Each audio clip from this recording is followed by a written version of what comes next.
Close your eyes for a second and picture this. It's late summer, 1939. A hot, heavy evening hangs over a small town in Ohio. Crickets chirp in the tall grass outside a modest wooden house with peeling white paint. Inside, a family sits around a bulky wooden radio that hums and crackles softly, like it's breathing. Daniel Miller, 18 years old, lanky, all elbows and knees, with a mop of dark hair and calloused hands from odd jobs around town, leans forward in his chair. His elbows dig into his knees, fingers laced tight. His heart is beating slightly faster than it should for an ordinary Friday night. The voice coming out of the radio is crisp, clipped, and British. Hitler has demanded the return of Danzig. Tension in Europe is high. The German army continues to mass on the Polish border. Daniel swallows hard. His father, Frank Miller, sits across from him. Frank has the look of a man built out of old farm tools, strong, a bit rusted at the edges, face lined deeper than his 40-something years. He wears the same faded flannel shirt he's worn for 5 years. He stares not at the radio, but at some invisible point just past it, eyes far away. There's a small scar above his left eyebrow, a pale white line, souvenir from the trenches of the First World War. Sometimes, late at night, Daniel hears his father muttering in his sleep, waking up with a short, sharp gasp. His mother, Mary, knits in the corner, hands moving automatically. She tries to pretend this is just another news program, just another evening. The knitting needles click, a nervous metronome. The radio continues. German troops are poised to strike. Poland has mobilized, but experts doubt they can withstand a full-scale German attack for long. Daniel finally breaks the silence. "Dad, do you think there's going to be another war?" Frank's jaw tightens. He doesn't look at his son. "There's always a war somewhere," he mutters. "Question is whether we get dragged into it again." Mary shoots him a warning look. "Frank." He sighs, leans back, chair creaking. "In 17 they told us we were going to fight the war to end all wars," he says quietly. "I watched boys die choking on gas, drowned in mud, cut down by machine guns. And for what? 20 years later and we're right back here, listening to the same madness." Daniel looks down at his hands. "They say Hitler's different," he says slowly. "Worse." Frank's lips press into a thin line. "Men like him are all the same," he growls. "They promise pride, jobs, glory, and they deliver coffins." Outside, a car passes slowly on the gravel road, headlights sweeping across the thin curtains.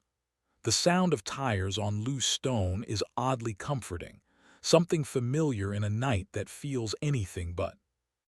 The radio crackles again, and the announcer's voice shifts to something softer, almost apologetic. "We will continue to bring you updates on the situation in Europe. For now, we return you to our regular programming." Music starts playing, some cheerful swing tune utterly at odds with the tension in the room. Mary reaches over and turns the knob, shutting it off. Silence. For a moment, all you can hear is the ticking of the clock on the wall. Daniel forces a smile. "Maybe it blows over," he says. "Maybe they figure something out, another conference, another treaty." Frank finally looks at him. For a second, Daniel sees something raw in his father's eyes, fear, the kind that doesn't show itself often.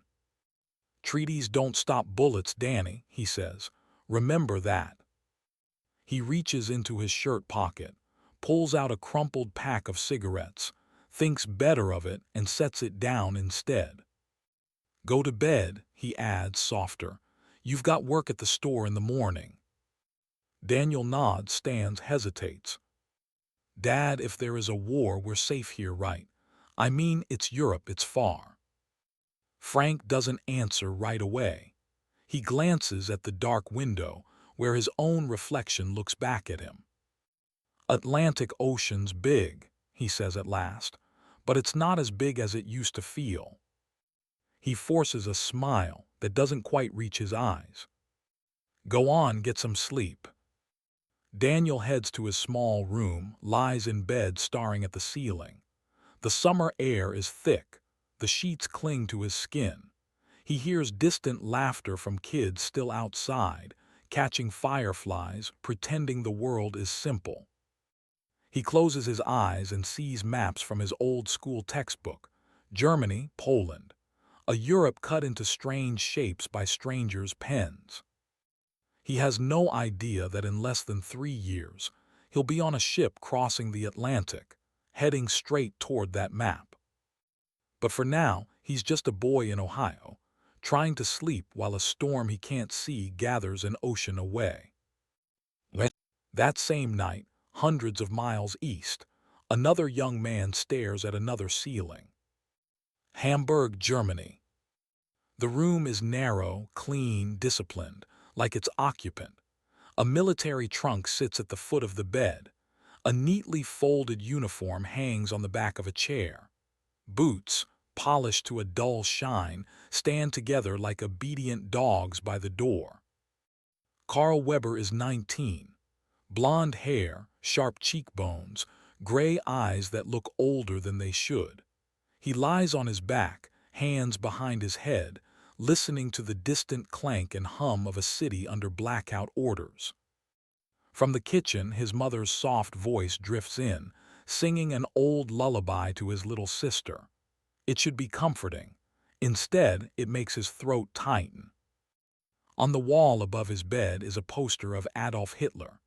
The Führer stands, chin lifted, arm raised in a salute, a sea of faces turned toward him. The bold letters underneath shout, Ein Volk, Ein Reich, Ein Führer. One people, one empire, one leader. Carl has seen this man's face everywhere for years now. In school, in the papers, on giant banners that hang from buildings like red bloodstains. He doesn't know exactly when admiration turned into something more complicated. There was a time he believed everything, that Germany had been stabbed in the back after the last war, that they'd been humiliated, starved, robbed by the victors. That Hitler had given people jobs, food, hope, pride. Some of that is true. He remembers his father's empty eyes in the early 1930s, after the factory closed. The way his mother quietly skipped meals so he and his sister could eat. The cold, the shame. He also remembers the rallies, the torches, the way the crowd roared as if one living organism when Hitler spoke. The feeling, dangerous and intoxicating, of being a part of something larger than himself. But then there were other memories. A Jewish boy from his class, David, who stopped coming to school. His seat suddenly empty, no explanation. The new signs in shop windows, Jews not welcome. The smashed glass on the street one November morning when synagogues burned and men in brown uniforms laughed. Carl isn't stupid. He notices things, but he also knows how dangerous it is to notice too much. On his bedside table lies a folded piece of paper, his orders. He's to report to his unit at dawn. The word Poland is not printed there. It doesn't have to be. His father appears at the doorway, silhouetted against the weak hallway light. He looks older than his 45 years, shoulders slumped, hair more gray than blonde now. A thin white mustache curls under his nose, old-fashioned in this new Germany of polished boots and sharp angles. "You can't sleep?" his father asks quietly. Carl sits up. "Too hot," he lies. His father steps into the room, closes the door behind him. The muffled sounds of the city fade. "When I went to war in 1914, his father says, they gave us flowers." Carl frowns. Flowers. His father nods, a bitter half-smile on his lips. Girls at the train station. Big bouquets, they stuck them in our rifle barrels. We cheered, sang songs about coming home by Christmas. Everyone said it would be quick, glorious, an adventure. Carl has heard some of this before in fragments. His father doesn't like talking about the war. When he drinks too much schnapps, sometimes it spills out in broken pieces. It was 4 years, his father continues. 4 years of mud and lice and rats, and the constant thud of artillery until you heard it even in your sleep. Men screaming for their mothers with half their faces gone. He stops, as if he said more than he meant to. Carl looks down at his hands, strong hands, young, hands that have never held a dying man. This is different, Carl says quietly, almost like he's trying to convince himself. Germany is strong now. The Führer, he knows what he's doing. They say the Poles, they're not ready. It'll be over quickly. His father studies him for a long moment. Do you believe that, he asks, or do you need to believe that? Carl doesn't answer. His father sighs, sits on the edge of the bed. The old springs creak.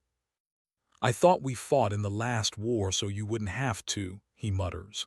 But they told us the same things back then, that we were defending the homeland, that we were special, that God was on our side. He looks up at the poster of Hitler, then down at his son. Be careful, Carl, he says. Not just of bullets, be careful of what you let yourself become. Carl feels a flush of anger rise in his cheeks. What am I supposed to do? He snaps, then immediately regrets it. Refuse to serve, they'd send me to a camp or worse, you know that. His father nods slowly. I know. Silence hangs between them, heavy and awkward. Finally, his father reaches into his pocket and pulls out something small wrapped in a worn handkerchief. He unwraps it carefully. Inside lies a tarnished silver cross on a chain. This was your grandfather, he says. From the last war, your Oma gave it to him when he left. He wore it the whole time. I wore it too for a while. He places it in Carl's hand. The metal is cool, its weight strangely comforting. I don't know if it does anything, his father admits. Maybe it just reminds you that someone is waiting for you, that you're still you, under the uniform. Carl closes his fingers around the cross.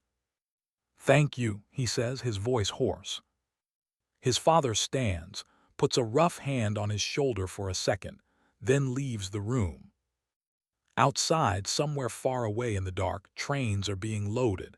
Tanks are fueled. Planes are lined up on runways, noses pointed east. Europe is holding its breath. And then the breath is released. Dawn, September 1st, 1939.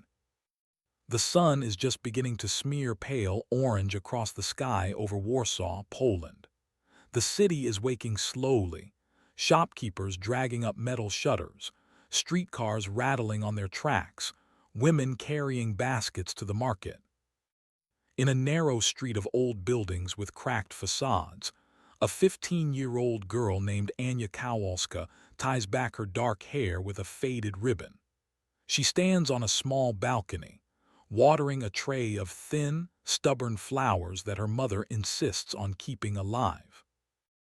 Anya leans over the wrought iron railing, looking down. Below, a woman argues cheerfully with a vendor over the price of potatoes. A boy chases a dog, laughing. Two policemen stroll by, hats slightly askew, talking quietly. The city feels normal. Still, something is off. A kind of tension buzzes in the air like static cling. For weeks, everyone's been talking about Germany, about Hitler, about Danzig and ultimatums and mobilization. But Poles have lived with threats for centuries. The country has been erased from maps and redrawn more than once. People have a stubborn, almost defiant way of saying, We've survived worse. Anya has heard it all, that the French and British will help if Hitler attacks, that the Germans wouldn't dare, that the army is ready. She believes, none of it completely and all of it a little. She's 15. It's hard to imagine the end of the world when you're still figuring out who you are. Her father, Marek Kowalski, is a tailor. He makes suits for men who can't always pay on time but somehow keeps food on the table. Her mother teaches piano lessons in the afternoons. They live modestly in a cramped flat, but there's warmth here. There are books. There's music. They are also Jewish. That word has started to feel heavier lately. Anya jumps as her mother calls from inside. Anya, breakfast. And don't make me call you twice, Emloda Dama, my young lady. I'm coming. She sets down the watering can, wipes her hands on her skirt and turns. The first explosion doesn't sound like an explosion at all. It's a deep, distant thud, like someone slamming a giant door somewhere far away. The building shivers, just enough for Anya to grab the railing. What was that? She whispers. Then comes another, closer, louder. The flowers tremble in their pots. A faint dusting of plaster drifts from the eaves. And then the sirens start. A long, rising wail that slices through the morning air, through windows, through bone. Anya's mother appears in the doorway, eyes wide. Inside now. Anya obeys without thinking. As she steps into the living room, she hears another sound, a low, growing roar. It's not like thunder, it's mechanical, rhythmic. Airplanes. Her father is at the radio, twisting the dial with shaking fingers. Static, voices more static. German planes. Bombing. This is not a drill. Repeat, this is not a drill. The roar grows louder. It's over the building now, swallowing the sirens. Anya can't help it.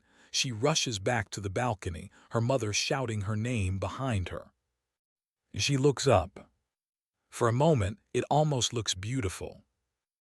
Dark shapes crossing the brightening sky in tight formation, perfect geometry, wings catching the early light. Tiny crosses on their tails, birds of metal and intent. She's never seen so many planes at once. One peels off slightly, its belly opening like a mouth. Something falls. For half a second, as the object drops, it looks slow, almost lazy. Anya's brain struggles to understand what she's seeing. Then the first bomb hits. The shockwave slams into her like a physical blow. Her ears ring. She stumbles backward, hitting the doorframe. The world flashes white, then gray, then fills with dust and screams. Somewhere nearby, a building collapses with a roar, floors pancaking on top of each other like cardboard. Glass explodes outward from windows. A horse on the street below rears, eyes rolling in terror. Her mother grabs her, drags her inside, slams the balcony door shut as if that thin pane of glass can keep death out. Downstairs, Merck shouts, to the cellar, move. The family stumbles down the narrow staircase, joined by neighbors in various states of undress and shock. An old woman clutches a rosary. A young couple holds a toddler between them, the child wailing. Everyone is talking at once. The Germans, but they said, the British will, my sister. Another explosion, the building sways.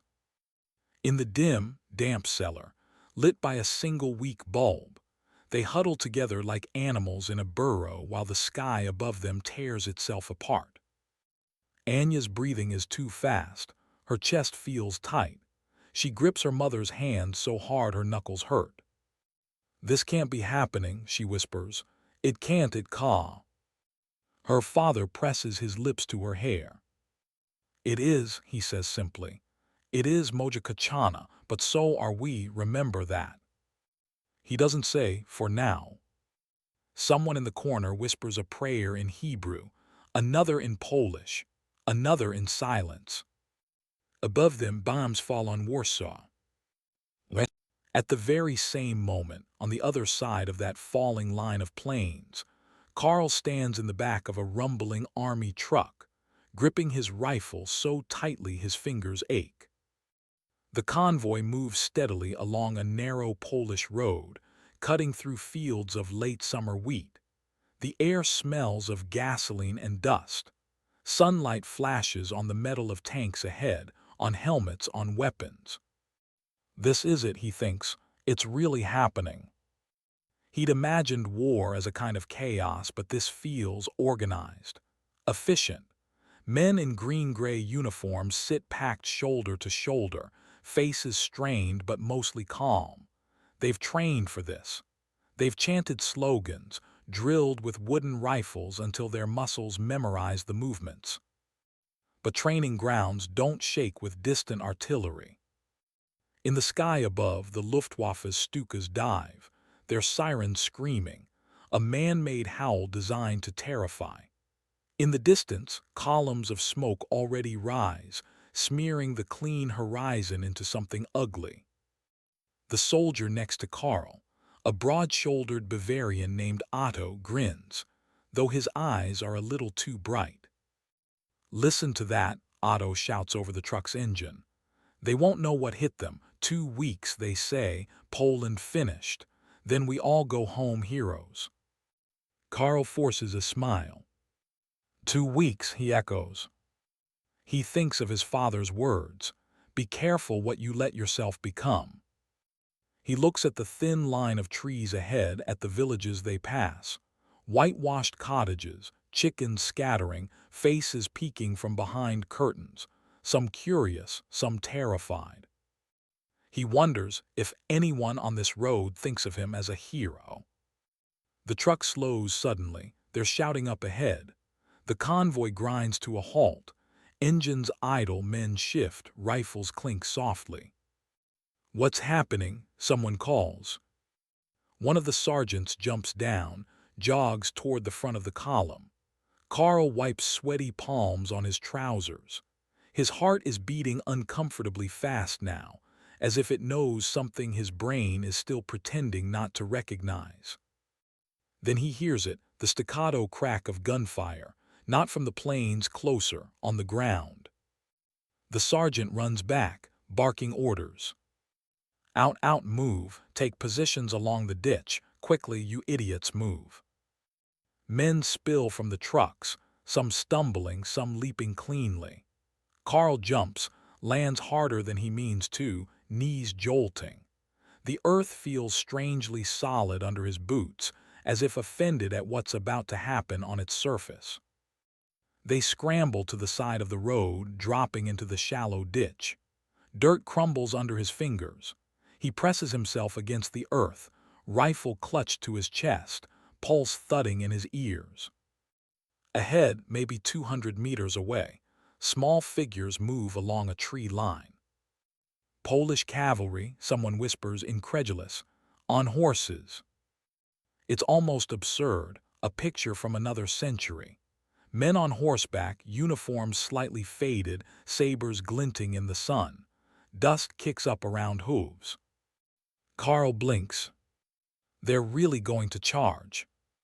For a second, he wonders if maybe this is all a big mistake.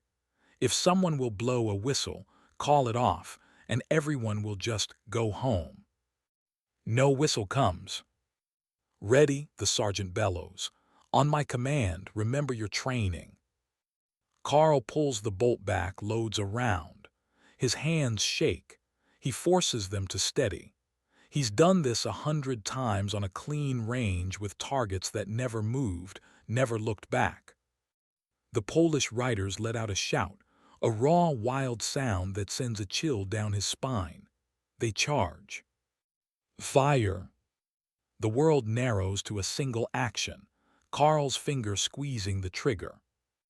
The rifle kicks against his shoulder, a burst of smoke. For a terrifying second he loses sight of everything. Then the scene reappears, sharper somehow. One of the horses stumbles mid-stride, legs folding under it, momentum carrying the rider over its neck. Man and animal go down in a tangle of limbs. Another rider jerks sideways, then slumps, sliding off his saddle like a sack of grain. Time fractures. Sound becomes disjointed, shouts in German, screams in Polish, the deafening bark of guns. The air tastes of cordite and fear. Carl fires again. Again, his shoulder throbs, his eyes sting. A cavalryman gets closer than seems possible, face contorted in a mixture of fury and terror. For a heartbeat, their eyes lock. The man can't be much older than Carl, 20, 21 maybe. There's something almost familiar in his expression, like they could have shared a cigarette in some other life. The man raises his saber. Carl pulls the trigger. The rider's eyes widen, not in rage now, but in something like surprise. He tumbles from the saddle, hits the ground hard. The horse screams, a sound so human in its pain that Carl's stomach twists. "Cease fire, cease fire," someone yells. The last echoes of gunshots fade, leaving behind moans, the whinnying of wounded animals, the crackle of a small fire caught in dry grass. Carl's breathing is ragged, his hands tremble visibly now. Around him, other soldiers are laughing, clapping each other on the back. "Did you see that? They didn't stand a chance. Stupid Poles charging tanks with horses." Otto slaps Carl's helmet. "You got one," he crows. "I saw it, first kill, eh? You'll get used to it." Carl stares at the spot where the cavalryman fell. The man lies sprawled on his back, eyes open, staring at the sky that just minutes ago held only clouds and German planes. The saber lies a few feet away, glinting harmlessly in the grass. Carl's throat feels tight, like he swallowed something sharp. He swallows hard. It should feel like victory. That's what the posters promised. Glory, triumph. Instead, it feels like the world just moved a half-inch to the side and will never be quite straight again. He looks down at the rifle in his hands, at the cross around his neck. "Be careful what you let yourself become," his father had said. He wonders suddenly if it's already too late. News travels faster than bombs, but not by much. 2 days later, in that small Ohio town, Daniel stands outside the local store where he works, leaning against a stack of flour sacks while his boss fiddles with the radio behind the counter. A few customers cluster around, pretending to shop but really just listening. This morning, Prime Minister Neville Chamberlain addressed the British nation in a solemn broadcast. The announcer's voice fades, another voice replaces it, older, British, weary. "I am speaking to you from the cabinet room at 10 Downing Street," Chamberlain begins. Daniel feels the hair on his arms rise. This country is at war with Germany. A murmur ripples through the little store. An old farmer shakes his head. A young woman bites her lip, glancing at her wedding ring. The boss whistles low. "Damn," he mutters, "the Brits are in it again." Daniel stares at the dusty floorboards. "War." The word suddenly feels heavier, as if the radio somehow pumped extra gravity into it. He hears his father's voice in his head. "Treaties don't stop bullets." For now, America isn't in the war. The president talks about neutrality, about staying out of Europe's quarrels. Most people nod. "It's not our problem," they say. But Daniel can't shake the feeling that the world is tightening around them, like a noose slowly drawn.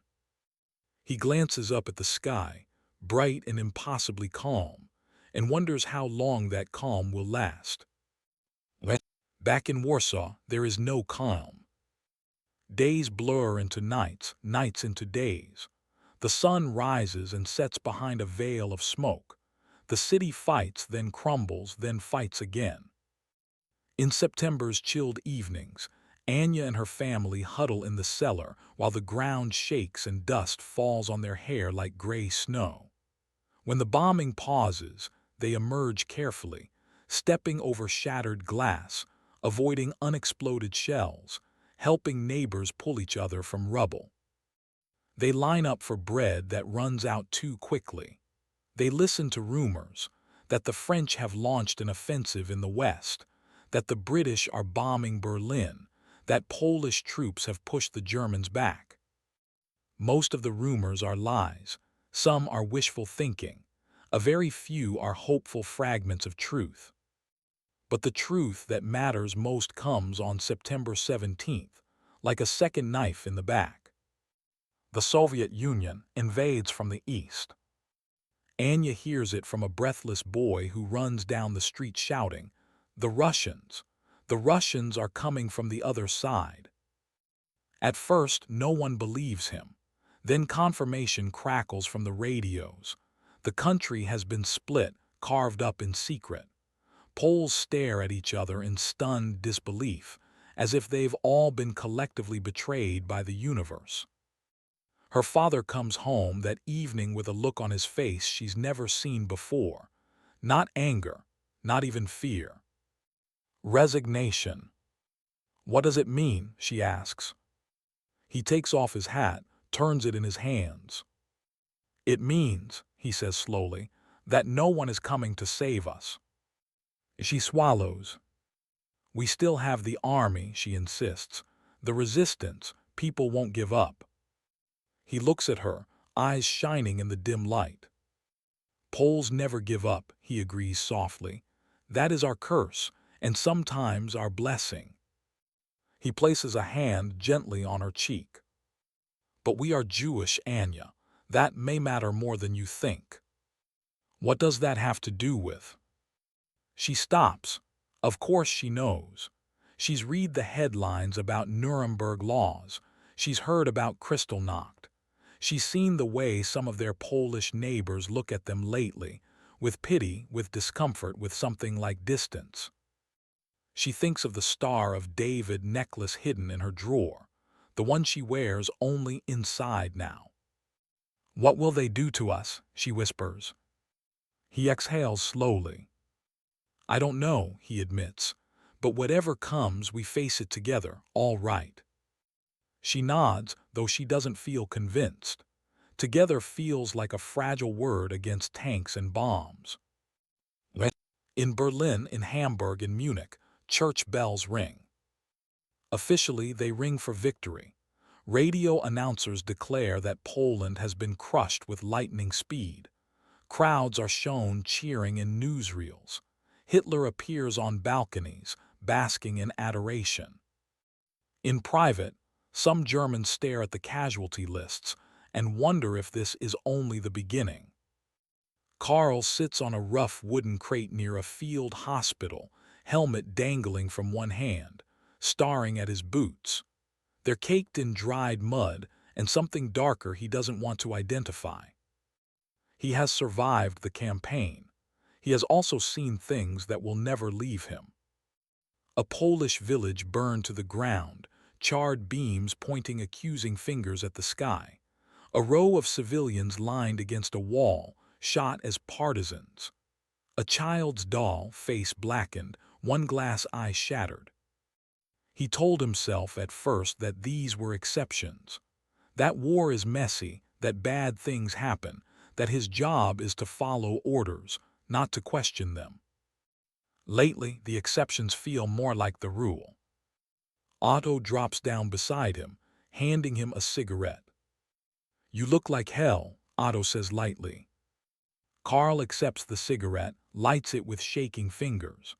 The smoke scratches his throat, settling his nerves a little. "Do you ever think about them?" Karl asks. "The ones we shoot, the villages." Otto snorts. "If you start thinking too much, you won't last long," he says.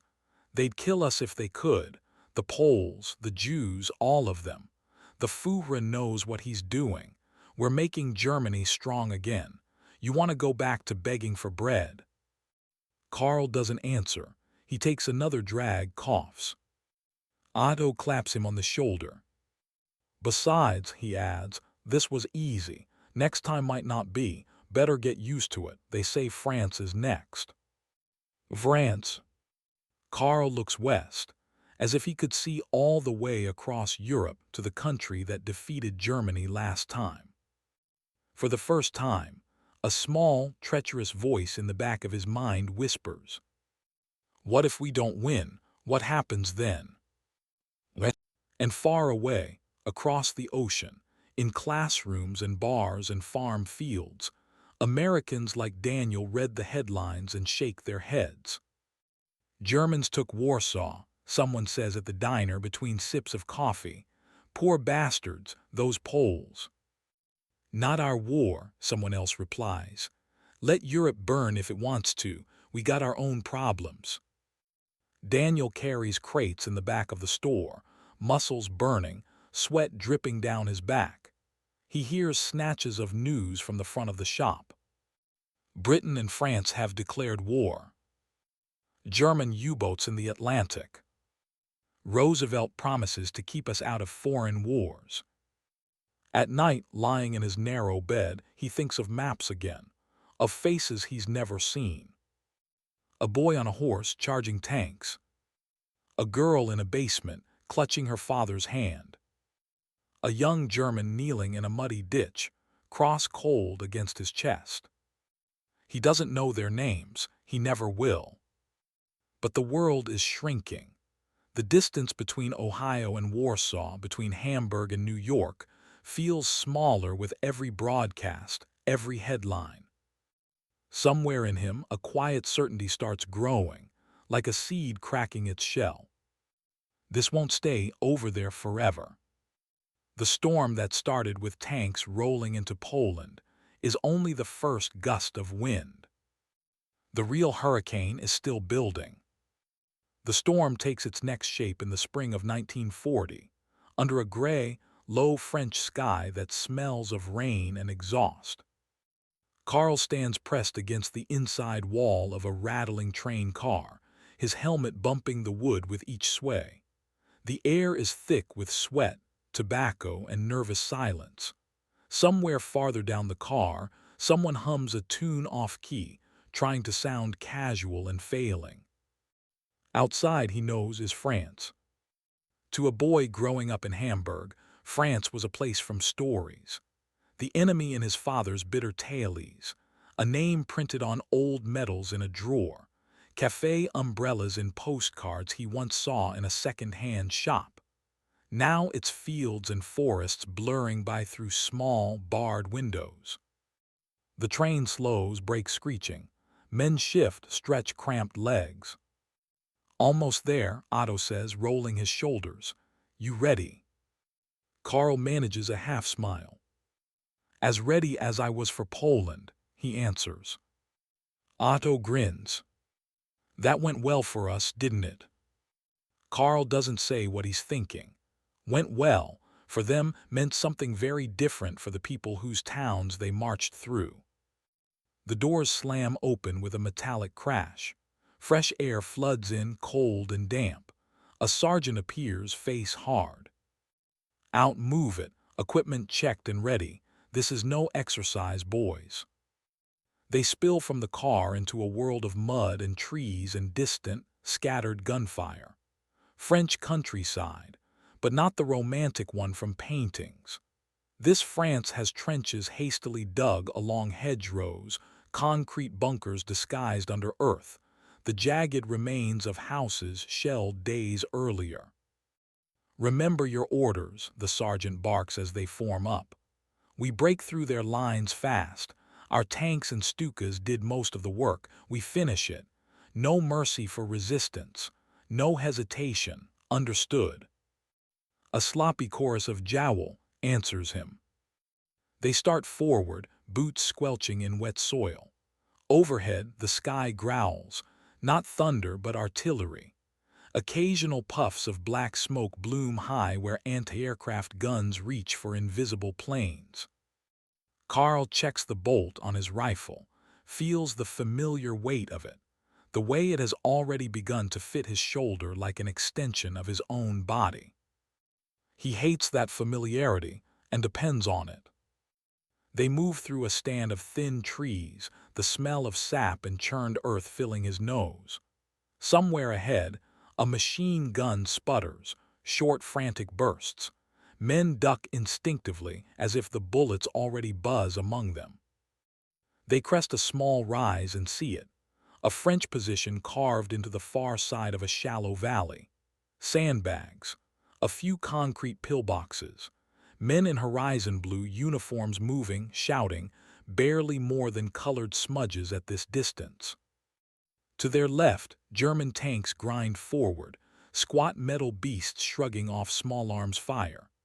Stukas roar overhead then dive, sirens wailing, dropping bombs that blossom into bursts of fire and soil. "Take that line," the lieutenant shouts, "on my signal." Carl feels his heartbeat kick into a higher gear. His mouth is dry. He can hear Otto breathing fast beside him. The signal comes, an arm chopping forward. They run. The valley floor is muddy, pocked with craters from previous shelling. Men slip, curse, scramble up again. Bullets whip overhead, some close enough to make the air hiss. One of the soldiers to Carl's right, Becker from Cologne, always bragged about a girl back home, jerks backward and goes down hard, arms flung wide. Carl doesn't stop. Training pushes his legs forward even as his brain screams at him to find a hole and hide. He throws himself down behind a half-blown tree stump, presses the rifle to his shoulder, sights on the nearest flash of muzzle in the French line. For a heartbeat he has a clear view of a man, dark hair, mustache, maybe 30, in a French helmet smeared with dirt. The man is shouting something, mouth wide, then lifting his own rifle. Carl fires first. The man collapses, boneless, dropping from sight. The recoil jars Carl's shoulder. The image jars his mind. There's no time to think. The world is all noise and dirt and commands. Advance, covering fire, grenade. Another German squad flanks left, angling around a stretch of barbed wire. Someone tosses a grenade. It bounces, disappears into the French trench, erupts in a violent bloom. Screams. They reach the lip of the trench almost before Carl realizes how close they've gotten. The air changes, closer, denser, full of sweat and cordite and blood. He jumps down. For a few seconds the fighting is hand to hand. No long-distance moral distance. Just men, faces wide with fear and rage, slamming into each other in narrow ditches of mud. A French soldier lunges at Carl with a bayonet. Carl twists, the blade scraping along his coat, hot breath loud in his ears. Otto's rifle butt swings from nowhere, cracking the Frenchman's skull with a sickening sound. "Watch your flank," Otto yells even as the man crumples.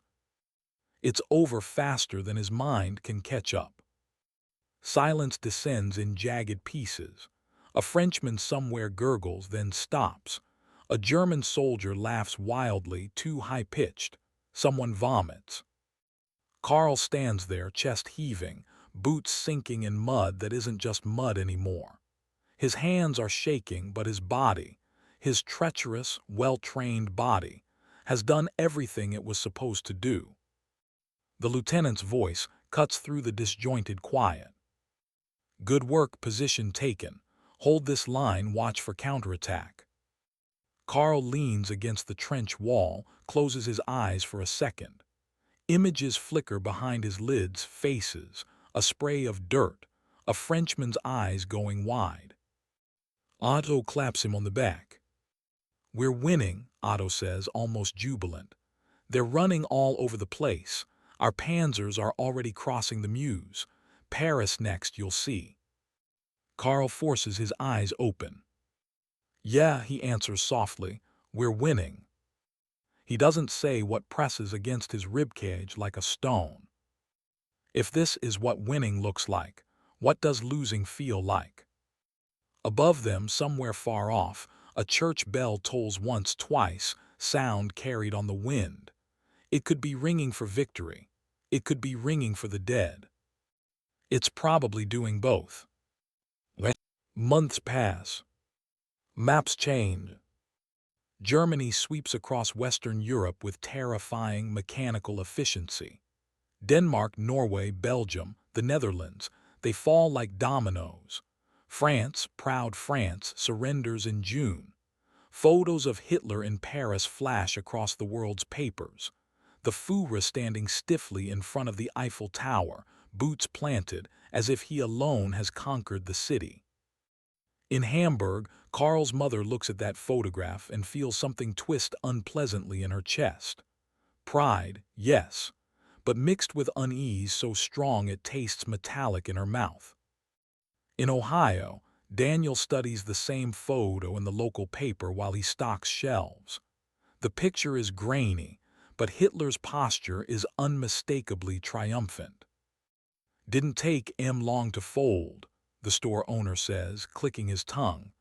French never did have much stomach for a fight. Daniel frowns. They fought 4 years in the last war, he replies quietly. Lost over 1 million men. The owner waves a dismissive hand. Yeah, well, that was then. Anyway, Roosevelt says we're staying out.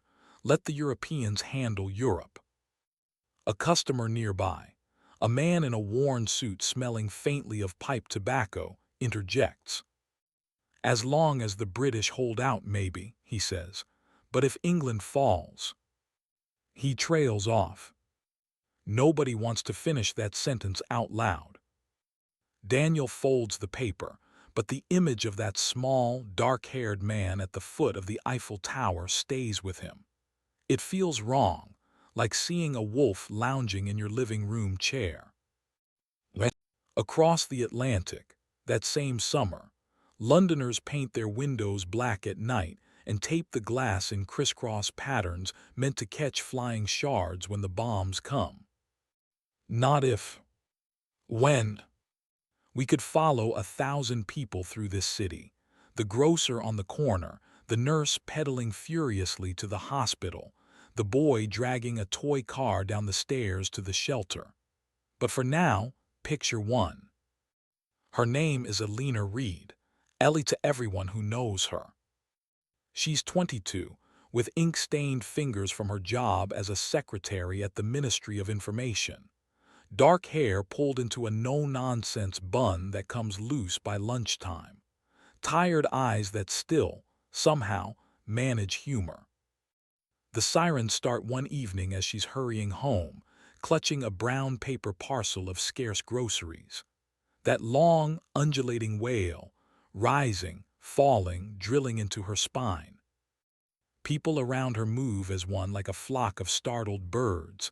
Conversations cut clean off, footsteps quicken, doors open, voices shout, "Come on then, down you go." The sky overhead is tinged orange with the last light of day, but already, high up, she can hear them, the droning approach of Luftwaffe bombers. She ducks into the nearest underground station, following the flow of bodies down the stairs. The air grows cooler, damp with the smell of wet stone and too many people. Children clutch gas masks in cardboard boxes slung across their shoulders. An old man hauls a small suitcase and a caged canary. On the platform, families stake out their spots. Blankets spread, cushions dragged from home, kettles and tins of tea sitting ready like small acts of defiance. Ellie squeezes in beside a pillar, sinking to sit on the cold ground. Across from her, a boy of about 6 stares with solemn eyes, clutching a threadbare teddy bear wearing a tiny knitted scarf. The station official blows a whistle, more out of habit than necessity. Move down, plenty of room at the far end. Sit tight, folks." The first thuds roll through the earth from above, distant but unmistakable.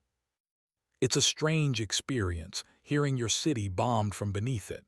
The explosions come as muffled booms, accompanied by a faint tremor in the tiled walls. Dust sifts from the rafters. Somewhere a baby starts crying.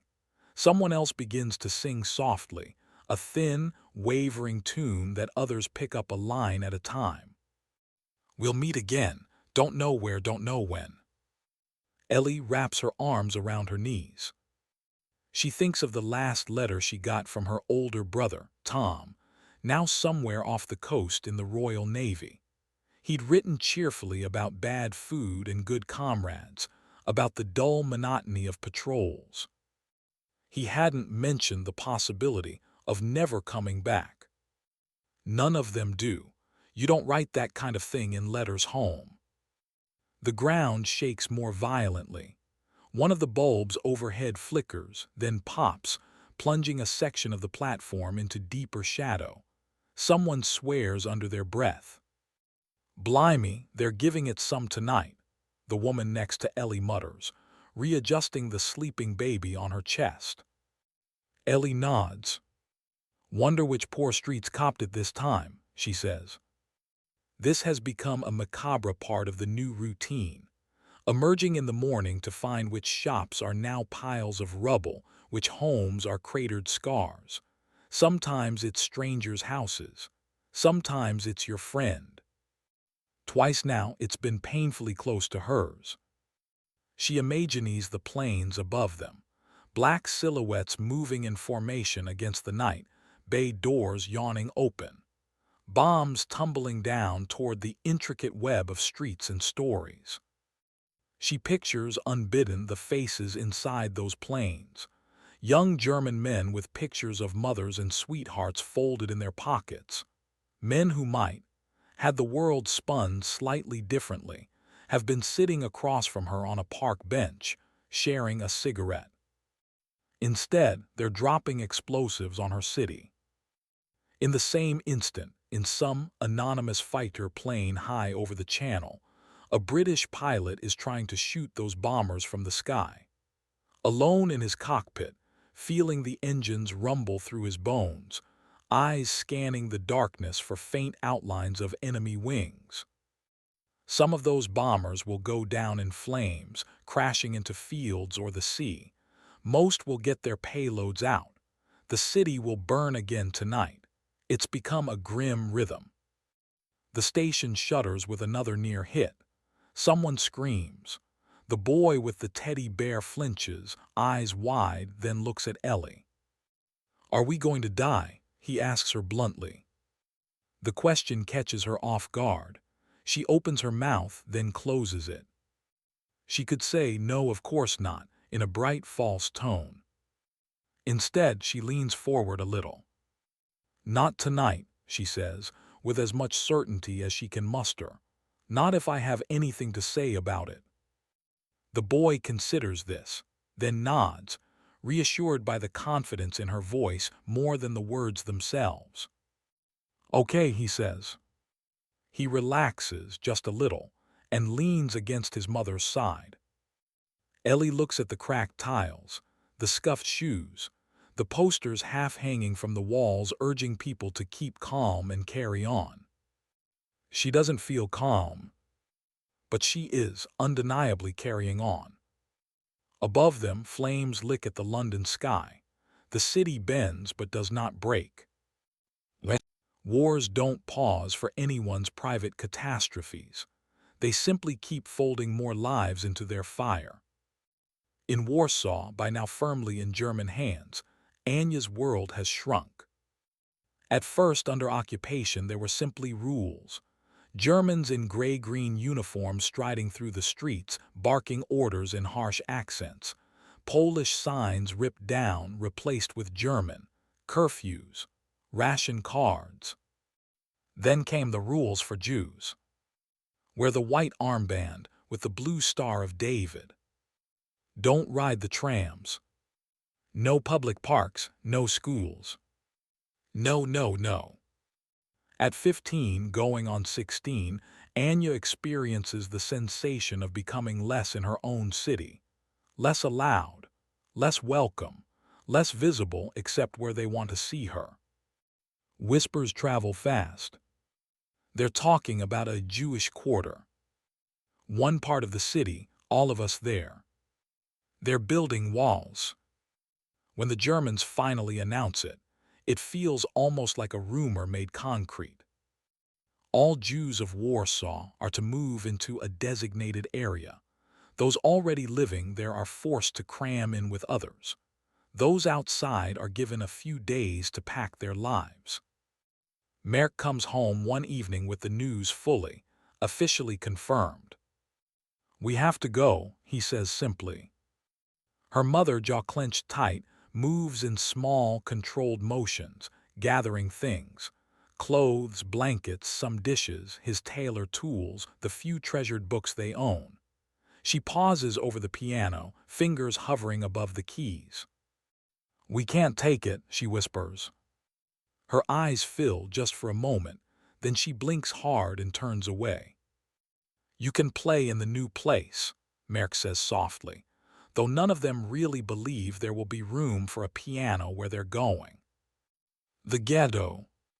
The word is old, from history lessons about medieval cities, about separation.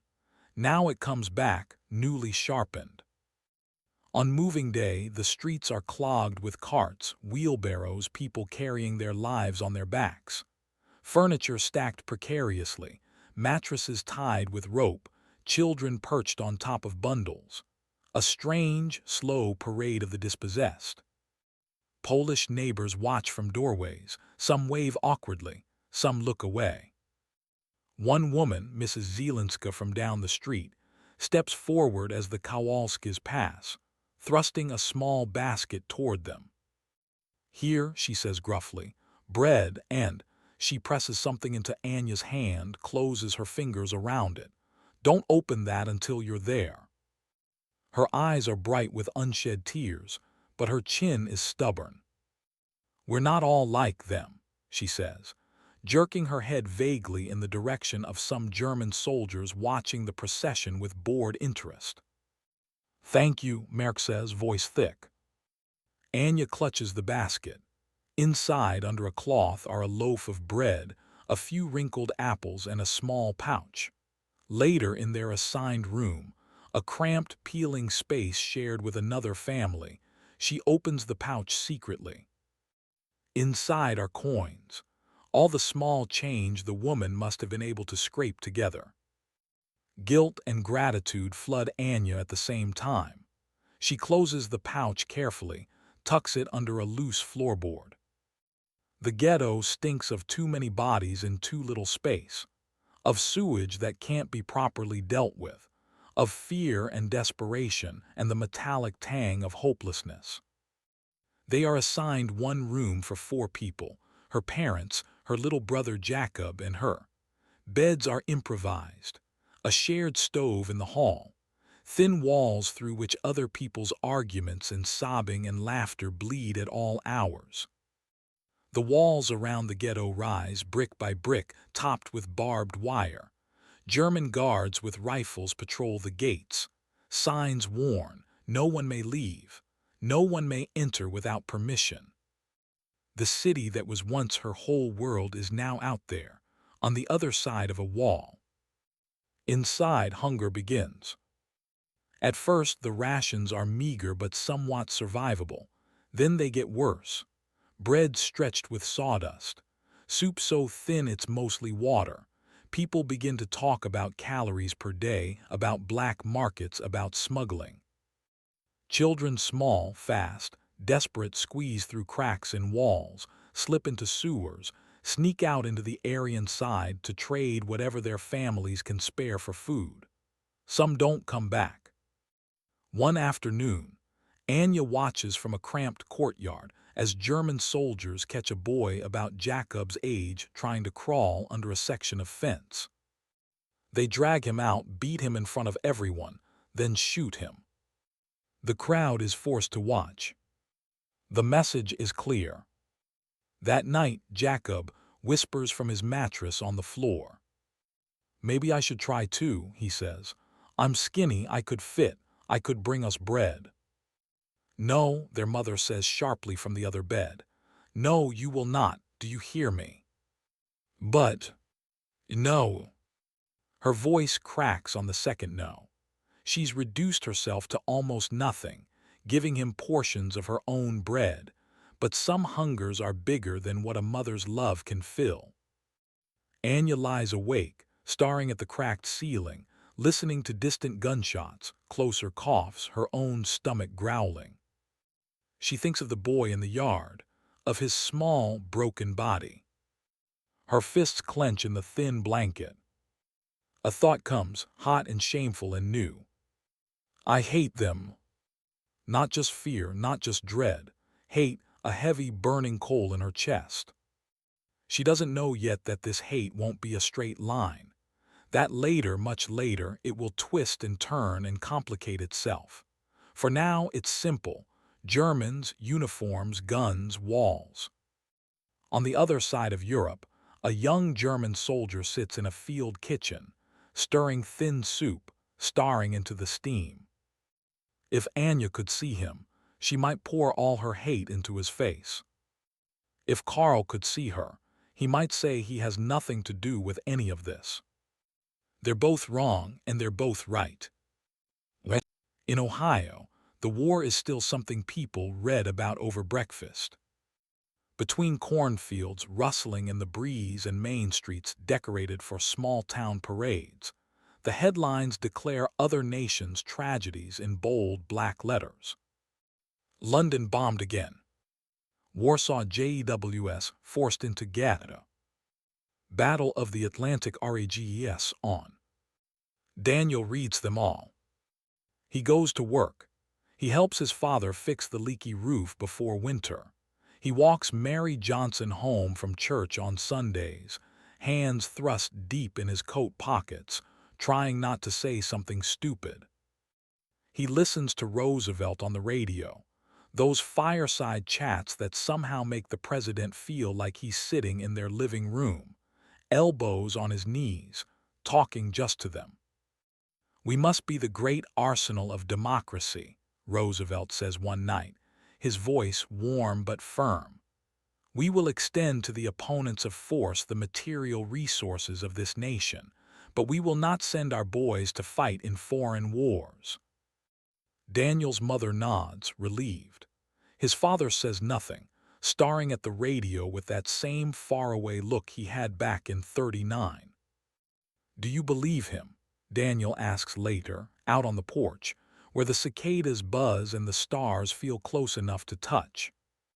Roosevelt, his father replies. I believe he thinks he's telling the truth, but men like Hitler, they don't stop on their own. Someone has to stop them. We have an ocean, Daniel says. His father looks at him. An ocean won't stop a U-boat, he answers quietly, or a bomb if they ever figure out how to carry one that far. He sighs, rubs a hand over his face. He stops, swallowing. I just hoped you'd get a different world than the one I had. Daniel has no answer to that. He's 20 now, old enough to enlist if he wants, old enough to be drafted if the country decides it needs him. In the store, more and more customers talk about the war as if it's a storm on the horizon. Some pretend it'll pass them by. Others stock up on canned goods, on gasoline, on worry. At night in his room, Daniel sometimes listens to shortwave broadcasts from London, a crackling BBC voice describing raids, fires, defiance. He hears about children evacuated to the countryside, about tea served on piles of rubble, about people singing in bomb shelters. He tries to picture it, waking up not to birds and tractors, but to sirens and searchlights and the whistle of falling bombs.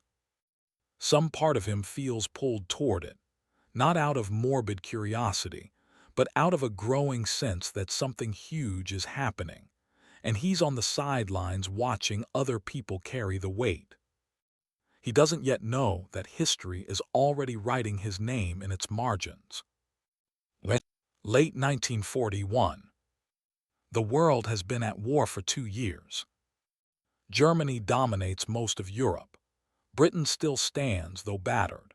The Soviet Union has been dragged in after Hitler broke his pact and hurled millions of men eastward in a wave of tanks and infantry. Fields in Ukraine, forests in Belarus, streets in cities like Kiev and Smolensk have seen horrors that will haunt the continent for generations. We could follow Karl there too, into the endless mud of the Eastern Front, where frostbite and lice and Soviet artillery kill as effectively as any bullet. He's there now, in fact. Picture him in a foxhole outside a nameless Russian village, breath steaming in the freezing air, fingers numb inside thin gloves. His uniform is not warm enough for this winter. None of theirs are. Hitler thought the campaign would be over before the snow. Hitler was wrong. Karl's face is leaner now, eyes more hollow. The boy from Hamburg has been bled and scarred by Poland, by France, by this place that seems to swallow men whole. He's seen fields littered with bodies in gray and in brown. He's watched Soviet soldiers charge machine guns with nothing but courage and a rifle they sometimes share between them. He's also seen German units herd Jews into ravines and shoot them, methodical, for hours. The first time he witnessed that, standing guard at the edge of a killing field, he threw up behind a truck. His sergeant smacked him hard across the face. "Get it together," the man growled. "Orders are orders." That night, Karl lay awake listening to the crack of rifles echo in his skull, long after they'd fallen silent. Whatever illusions he once had about this war, being simply about defending Germany, died in that ravine. But he's trapped in the iron machinery of it now.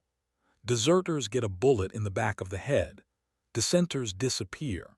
He makes small choices where he can, sharing his rations with a starving Russian child, looking away when someone escapes a roundup, but they feel like raindrops on a bonfire. Above him, the eastern sky churns dark, spitting snow. He rubs at the cross under his coat, metal freezing against his skin. Be careful what you let yourself become. He's trying, God, he's trying. But the line between survival and complicity blurs more every day. While men freeze and die in Russia, while Jews starve behind walls in Warsaw, while Londoners sweep glass from their beds each morning, a quiet Sunday dawns over Honolulu, Hawaii. The date is December 7th, 1941. It's early yet. The sky is a soft, washed-out blue. Palm trees sway gently in a trade wind that smells of salt and distant rain. On the naval base at Pearl Harbor, some sailors are just waking. Others are still drunk from Saturday night. Others are on duty, bored and half listening to the radio. On the mainland in Ohio, it's still mid-morning. The Millers have just come home from church. Mary is in the kitchen, apron on, hands deep in a bowl of biscuit dough. Frank is in his chair, reading the Sunday paper. Daniel sits on the porch steps, sleeves rolled up, watching a neighbor boy toss a football with his friends. The radio inside plays a light program, a big band tune, someone's bright, jokey voice. Then the music cuts off mid-note. We interrupt this program. Mary frowns, wipes her hands on a towel, turns up the volume. The Japanese have attacked Pearl Harbor, Hawaii, by air. President Roosevelt will address the nation shortly. The words don't make sense at first. Japanese attacked Hawaii. Frank, she calls, voice sharper than she intends. Frank, you'd better come listen to this. He lowers his paper, hears the tone in her voice, and comes into the kitchen. The announcer repeats it slowly, as if trying to convince himself it's true. Repeating, Japanese aircraft have launched a surprise attack on the U.S. Pacific Fleet at Pearl Harbor. Frank's face goes very still. All the color drains from Mary's. On the porch, Daniel hears nothing yet. He throws the football back when it rolls near his feet, laughs with the boys. "Danny," his mother calls, "come in here please now." Something in her voice freezes his smile. He steps inside, wiping sweat from his forehead with the back of his hand. "What's SHH?" his father says, holding up a hand. They listen. The radio voice relays confused, fragmentary reports. Ships on fire, planes shot down, casualties unknown. An ocean away, in the clear Hawaiian sky, the air is filled with the scream of diving planes painted with red suns on their wings, the explosions of bombs dropped on battleships sitting almost defenseless in harbor. Men run along decks slippery with oil and blood. Smoke billows, black and choking, as steel buckles and bends. On the radio, they don't have all the details yet, but one thing comes through, unmistakable. America is under attack. Daniel feels a strange, cold clarity settle over him. The distant storm on the horizon has just jumped, in an instant, to right overhead. In bars and kitchens and on street corners across the country, men and women stare at radios and each other. "This means war," someone whispers. It does. The next day, Roosevelt stands before Congress, his voice calm but edged with steel. "Yesterday, December 7, 1941, he says, "a date which will live in infamy." Daniel sits in a packed hall at the town's community center, listening to the live broadcast with what feels like the whole town. People are standing along the walls in the back, wherever there's space. The United States of America was suddenly and deliberately attacked by naval and air forces of the Empire of Japan.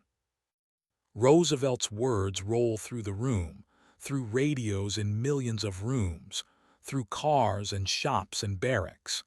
He speaks not just about Hawaii, but about a pattern of aggression, from Japan, from Germany, from Italy. "No matter how long it may take us to overcome this premeditated invasion," he says, "the American people in their righteous might will win through to absolute victory." When he finishes, there is a moment of silence, breath held, then an eruption of sound. Applause, shouts, some cheers, some curses. That afternoon, Congress declares war on Japan. 3 days later, Germany and Italy declare war on the United States. The ocean is no longer a buffer, it's a highway. And boys like Daniel Miller are about to find out what war really looks like up close. Back in the small Ohio house with peeling white paint, the Miller family sits around the kitchen table. The radio is off now. The silence roars. Mary grips a dish towel so tightly her knuckles are white. "They'll draft, won't they?" she says, barely above a whisper. Frank stares at the knot in the wood grain in front of him. "Probably," he says. "I can enlist," Daniel says quietly. Both his parents look up sharply. "You are not running off to sign up like it's some kind of adventure," his mother snaps, voice high. "It's not an adventure," he replies, meeting her eyes. "But it's coming whether I go or not. You heard the president." Frank exhales, long and tired. "I knew this was coming," he says. "I didn't know it'd be the Japanese that pushed us in, but I knew." He looks at his son, really looks, taking in the lines of his face that still, occasionally, remind him of the boy chasing fireflies out back. "You're not even 21 yet," Mary protests, turning to her husband. "He's just a boy." "I'm 20, Daniel says. "I'm not a kid, Ma." "To me you are," she says, eyes glittering with tears. "You always will be." Daniel swallows. "I don't want to die," he says plainly. "I'm not eager for that, but I can't just stay here stocking shelves while other people are out there, doing the fighting, getting killed for us." He gropes for words, heart pounding. It's not just about us anymore, he says. It's the British, the Chinese, the Soviets, people in Europe, the Jews. He thinks of that headline about the Warsaw Ghetto, of the photograph of thin faces behind a barbed wire fence. We can't pretend we don't know now.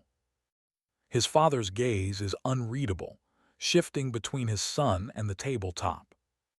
When I went in 17, Frank says slowly, some of us went for the paycheck, some for the girls, some because we were told to, a few because they truly believed they were fighting for something bigger than themselves. He pauses. You sound like one of the few, he adds. Mary shakes her head. You could get a job at the plant instead, she says desperately. Making parts, planes, bullets, that's important too. They need workers. The president said arsenal of democracy. You could. Ma, he says gently, you know they'll draft me eventually. And if I enlist, at least I choose. Maybe I can pick my branch. Maybe I don't end up stuck in, I don't know, some unit that gets thrown away. She covers her face with her hands. Don't talk like that, she whispers. Silence stretches. Finally, Frank pushes back his chair. The legs scrape on the worn linoleum. Come with me, he says to Daniel.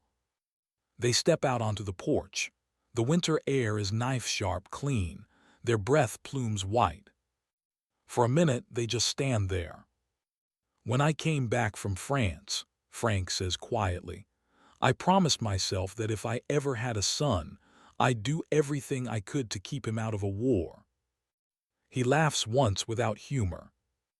Turns out I don't have that power. Daniel looks at him, surprised by the raw honesty. I won't lie to you, Frank continues. There's no glory out there. There's terror. There's boredom. There's mud in places you didn't know you had. There's friends, good men, gone in an instant. And it doesn't just go away when you come home. It stays, in your sleep, in how loud noises make you jump, in the way you feel when you see a certain color or smell something that brings it all back. He turns to face his son fully. But there's also this, he gropes for words. There's the man next to you in the trench. There's knowing he's scared too and you're both still there anyway. There's doing your job so he gets to go home. And sometimes, rarely, there are moments you're proud of. His jaw works. If you go, he says, don't go to be a hero. That's how you get yourself killed. Go to do your duty, to the man next to you, to your own conscience. Daniel nods slowly, absorbing each word. Are you telling me not to go? He asks.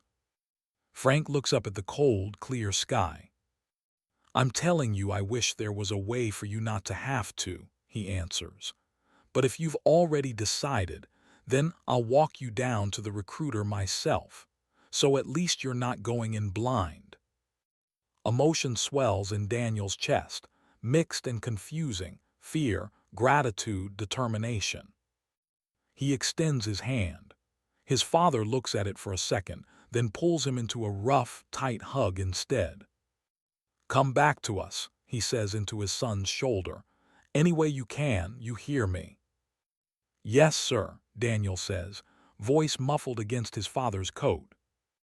In the ghetto in Warsaw, a skinny girl hides a smuggled scrap of bread under her shirt, heart hammering, praying not to be searched. In a frozen trench outside Moscow, a German soldier curls his fingers around a silver cross and wonders if anyone has noticed that he flinches during executions. In London, a young woman emerges from the underground into a street that's missing 3 houses and an entire corner shop, then steps carefully around a crater to make it to work on time. The war is tightening its grip on each of them, threads in a vast, brutal tapestry they never chose to be part of. They don't yet know that, in time, their paths, across oceans and languages and loyalties, will brush against each other in ways that will leave marks none of them can predict. The recruiting office smells like stale coffee, floor polish and nervous sweat. A flag hangs on the wall, slightly faded. A poster of Uncle Sam points straight at Daniel as he walks in with his father, finger accusing, eyes intense. "I want you for U.S. Army." Daniel straightens his shoulders instinctively. Behind a cluttered desk, a sergeant in a neatly pressed uniform looks up. He's in his 30s, jaw squared by years of barking orders, hair clipped short. His eyes flick over Daniel, then shift briefly to Frank, taking in the older man's posture, the way he carries his own invisible wars. "What can I do for you gentlemen?" the sergeant asks. Daniel swallows. I want to enlist," he says. The sergeant grins slightly. "Do you now?" he says. "Well, you and half the country today." He pulls out a yellow form, taps it with a chewed pencil. "Name: Daniel Miller. Age: 20. Any prior service?" "No, sir." The sergeant glances at Frank again. "Your old man served?" he asks. 82nd Division, Frank says quietly. "France." The sergeant nods, something like respect in his eyes. "Infantry, then?" he asks Daniel. "We'll need a lot of good men with boots on the ground." For a moment, Daniel pictures other options. Navy, chasing the Japanese across the Pacific. Air Corps, high in the sky, engines roaring. But somehow infantry feels right, the most direct, the least like hiding. "Yes, sir," he says, "infantry." His father's jaw tightens just slightly, but he doesn't speak. "Any health issues, flat feet, bad eyes?" the sergeant continues, running down the list. "No, sir." "You'll get a full physical at the induction center," the sergeant says. "They'll poke and prod you, make sure you won't fall apart on us." He leans back. "You thinking about it cause of Pearl Harbor?" he asks, not unkindly. "Partly," Daniel admits, "but even before that, reading about Europe, about everything." The sergeant studies him for a second, then nods. "Fair enough," he says. "Just remember, this won't be like the movies. It'll be a lot of mud and a lot of waiting and a lot of things you'll wish you could forget. Still want in." Daniel meets his gaze. "Yes," he says, "I still want in." The sergeant slides the form across the desk. "Sign here then," he says. "Welcome to the United States Army." Daniel takes the pen. His hand trembles just a little, but the signature comes out clean. As the ink dries, a line silently forms in his life, before this signature and after. 6 weeks later, winter has given way to a biting early spring, and Daniel stands on the cracked concrete of a train platform in Georgia, duffel bag slung over his shoulder, breath puffing white. He's wearing a uniform now, itchy wool, too stiff in some places, too loose in others. A whistle shrieks. Men mill around him. Boys from Brooklyn, from Alabama, from Montana and Boston, and little towns whose names he's never heard. All have the same wide eyes trying hard to look tough. A sergeant with a voice like gravel paces along the platform. "Listen up," he bellows. "You are now in the United States Army. That means your old life is over. Your mama can't help you. Your daddy can't help you. The only thing standing between you and the grave, once we're done with you, is the man on your left and the man on your right. Treat 'em that way." Daniel glances left, right. On his left is a short, wiry kid with dark hair and quick eyes, chewing gum like he's got a grudge against it. "Joe Rossi," the kid says under his breath, catching Daniel's look. "Brooklyn." "Daniel Miller," Daniel answers. "Ohio." "Ohio," Joe grins. "They got more cows than people out there, right?" "Depends on the part," Daniel replies, a small smile tugging at his mouth. On his right towers, a broad-shouldered man wearing a Stetson tilted back on his head, despite regulations. "Tex Henderson," he drawls. "Well, Luther, but nobody calls me that 'cept my mama, and you ain't her." "Tex from Texas?"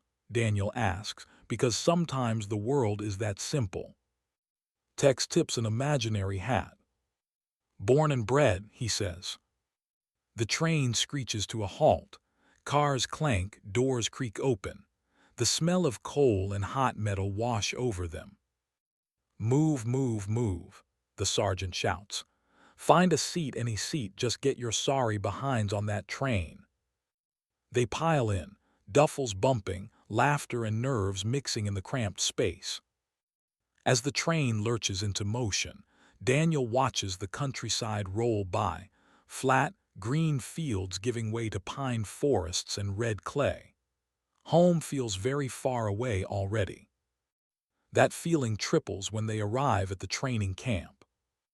Rows of long, low barracks, parade grounds stretching under a pitiless sky, drill instructors who seem personally offended by their existence. The first morning before dawn, someone blows a whistle and all hell breaks loose. "On your feet," a voice roars through the barracks. "On your feet, you lousy excuses for soldiers. You got 30 seconds to be out of those bunks and standing at attention, or I will personally." Daniel jumps up, nearly tangles in his blanket, smashes his knee into the metal bed frame. Around him, men curse, stumble, scramble into clothes. The air smells of sweat, dust, and something sharp, fear maybe. Outside, under a sky just beginning to blanch with approaching sunrise, they line up awkwardly. The ground is cold under their boots. A tall, raw-boned sergeant paces in front of them, hands clasped behind his back. His voice is controlled, but there's steel in it. "You are here," he says, "because your country needs you. Right now there are boys your age bleeding out on islands in the Pacific and in deserts in North Africa. Our job is to make sure that when you get overseas, you don't die in the first 5 minutes because you were too stupid to duck when someone was shooting at you." A ripple of uneasy chuckles. "This is not summer camp," he continues. "You will run, you will crawl, you will shoot until you can tear down and reassemble that rifle in your sleep. You will curse me and this place and the ground beneath your feet. And if you do it right, some of you will come home again. Understood?" A scattered, ragged, "Yes, sir." I said understood. "Yes, SIR." He nods once. "Let's get to work," he says. And they do. The days blur into each other. Early morning runs that leave Daniel's lungs burning. Endless marching drills under the southern sun. Hours on the rifle range. The smell of gun oil and hot metal sinking into his pores. At first, his hands shake slightly as he lines up the M1 Garand sights on the target. The kick surprises him, the sound slamming into his chest. "Don't fight it," the instructor tells him. "Lean into it. That rifle is your best friend, treat it like one." Soon the motions become smoother. Load, aim, fire. The 8-shot clip ejects with a sharp ping. He learns to love that sound a little. It means he's doing something right, at least here, where the only thing in front of him is a paper silhouette. One afternoon on the obstacle course, he slips climbing a muddy wall and slams down hard on his side. For a second, the wind is knocked out of him. The sky spins. A hand appears in his vision.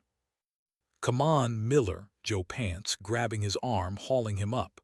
"You ain't dying in Georgia. That'd be embarrassing."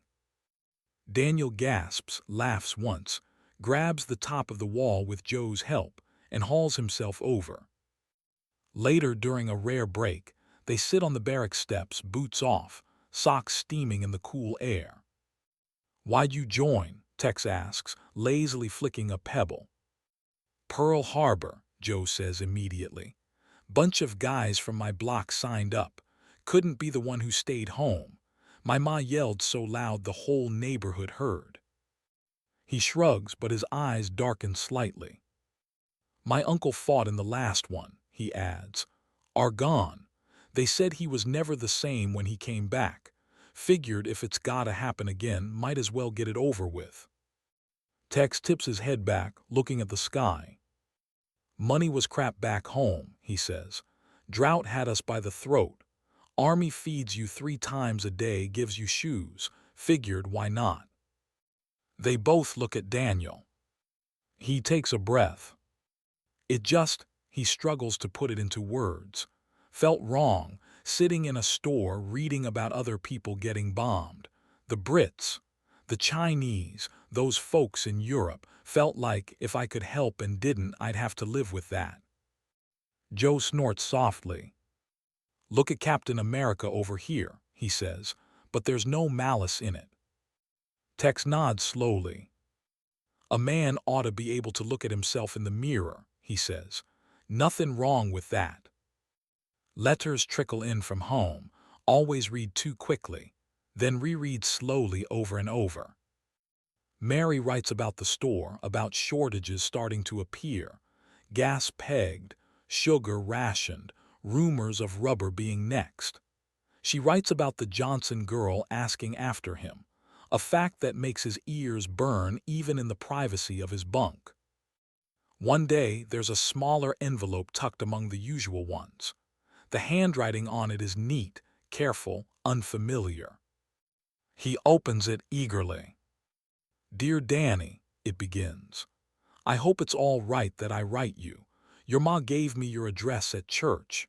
She said you might like a letter from home that's not from your parents, and I guess I let her talk me into it. It's from Mary Johnson, of course. She writes about small things, a new dress she's sewing, the way the river looked at sunset last week, the pastor's dog stealing someone's hat during a picnic and refusing to give it back. She asks what training is like, whether he's made friends, whether he misses real coffee as much as she imagines. At the bottom, almost as an afterthought, I know you probably don't have much time for writing back, but if you do, I'd like that. It's strange, thinking that while we're worrying about garden pests and choir practice, you're, wherever you are, doing something important. Just be careful, okay? The town would be awfully dull without you. He reads that line 3 times, feeling something warm and aching bloom behind his ribs. That night, by the dim light over his bunk, he writes back. The pen feels clumsy in his big hands, but the words come.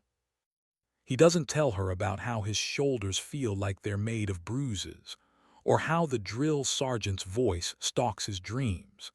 He tells her about Joe and Tex, about the way everyone grumbled during the gas mask drills until someone joked loudly enough to make the sergeant hide a smile. He ends with, I don't know where they'll send us yet. Maybe Europe, maybe the Pacific. I'm scared sometimes, I won't lie. But I'm glad to know there's someone back home thinking about me. I'll do what I can to come back and irritate you in person. Yours, Daniel. He hesitates over that yours for a long moment, then leaves it. Across the ocean, London in 1942 has learned to live with war the way one lives with chronic pain, never fully forgetting it, sometimes pushing it aside, occasionally wincing when it flares. The Blitz, the nightly heavy bombings that turned streets to smoking ruins, has tapered off, as Hitler turns more of his fury eastward toward the Soviet Union. But lesser raids still come like aftershocks. Ellie Reed walks to work past gaps where buildings used to stand. Some are just piles of brick. Others have been turned into victory gardens, neat rows of cabbages and carrots growing where living rooms once were. A sign posted next to one in white paint reads, They wanted us to grow fearful. We grew vegetables instead. She smirks every time she passes it. At the Ministry of Information, she types up press releases, transcripts of speeches, casualty reports. She helps draft leaflets to be dropped over occupied Europe, urging resistance, listing radio frequencies where people can hear the BBC. Her boss, a thin man in spectacles and frayed cuffs, constantly chews the end of a pencil. "One good story can be worth a battalion," he says. "People need to believe we can win." Sometimes she wonders, do we really believe it, or are we just very good at pretending? One gray afternoon, as she's retyping a particularly dull memorandum about coal rationing, there's a sudden commotion in the hallway. Voices, laughter, a higher, unfamiliar twang of accents. Her friend Ruth pokes her head around the door, eyes bright. "They're here," Ruth whispers. "Who?" Ellie asks, fingers pausing over the keys. "The Yanks," Ruth says, grinning. "They've started arriving, thousands of them. You should see the uniforms." Ellie raises an eyebrow. "You're excited about uniforms now," she says dryly. Ruth rolls her eyes. "Oh, come off it," she says. "You've been stuck down here with over-caffeinated civil servants for 2 years. You can't tell me you're not at least a little curious what an American looks like who isn't in a film." Ellie is curious if she's honest. She's heard the phrase floating around town already. Overpaid, oversexed, and over here. That evening, as she leaves work, she sees them for the first time in person. Groups of young men in crisp new uniforms, their jackets a slightly different shade of green, their helmets rounder than the British ones. They walk in loose, confident gaits, laughing loudly, taking in the battered city with wide eyes. One of them tries to buy a newspaper with the wrong coins, cheeks flushing as the vendor patiently explains the difference between a shilling and a sixpence. 2 GIs lean against a lamppost near Piccadilly, chatting with a pair of English girls who are clearly enjoying the novelty. They look like boys, Ellie thinks, startled. She'd expected, what, cowboys, movie stars. These are just lads, really, some with freckles, one with ears that stick out endearingly. She passes close enough to hear a snatch of conversation. "Back home we've got these cars. You wouldn't believe big things. The road's wide enough to land a plane on." "Do you miss it?" one of the British girls asks.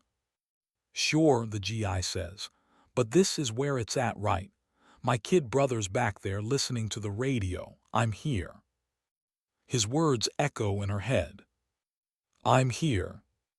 She wonders what they'll see of Europe. Ruined cities, muddy fields, maybe, if they're lucky, victory parades.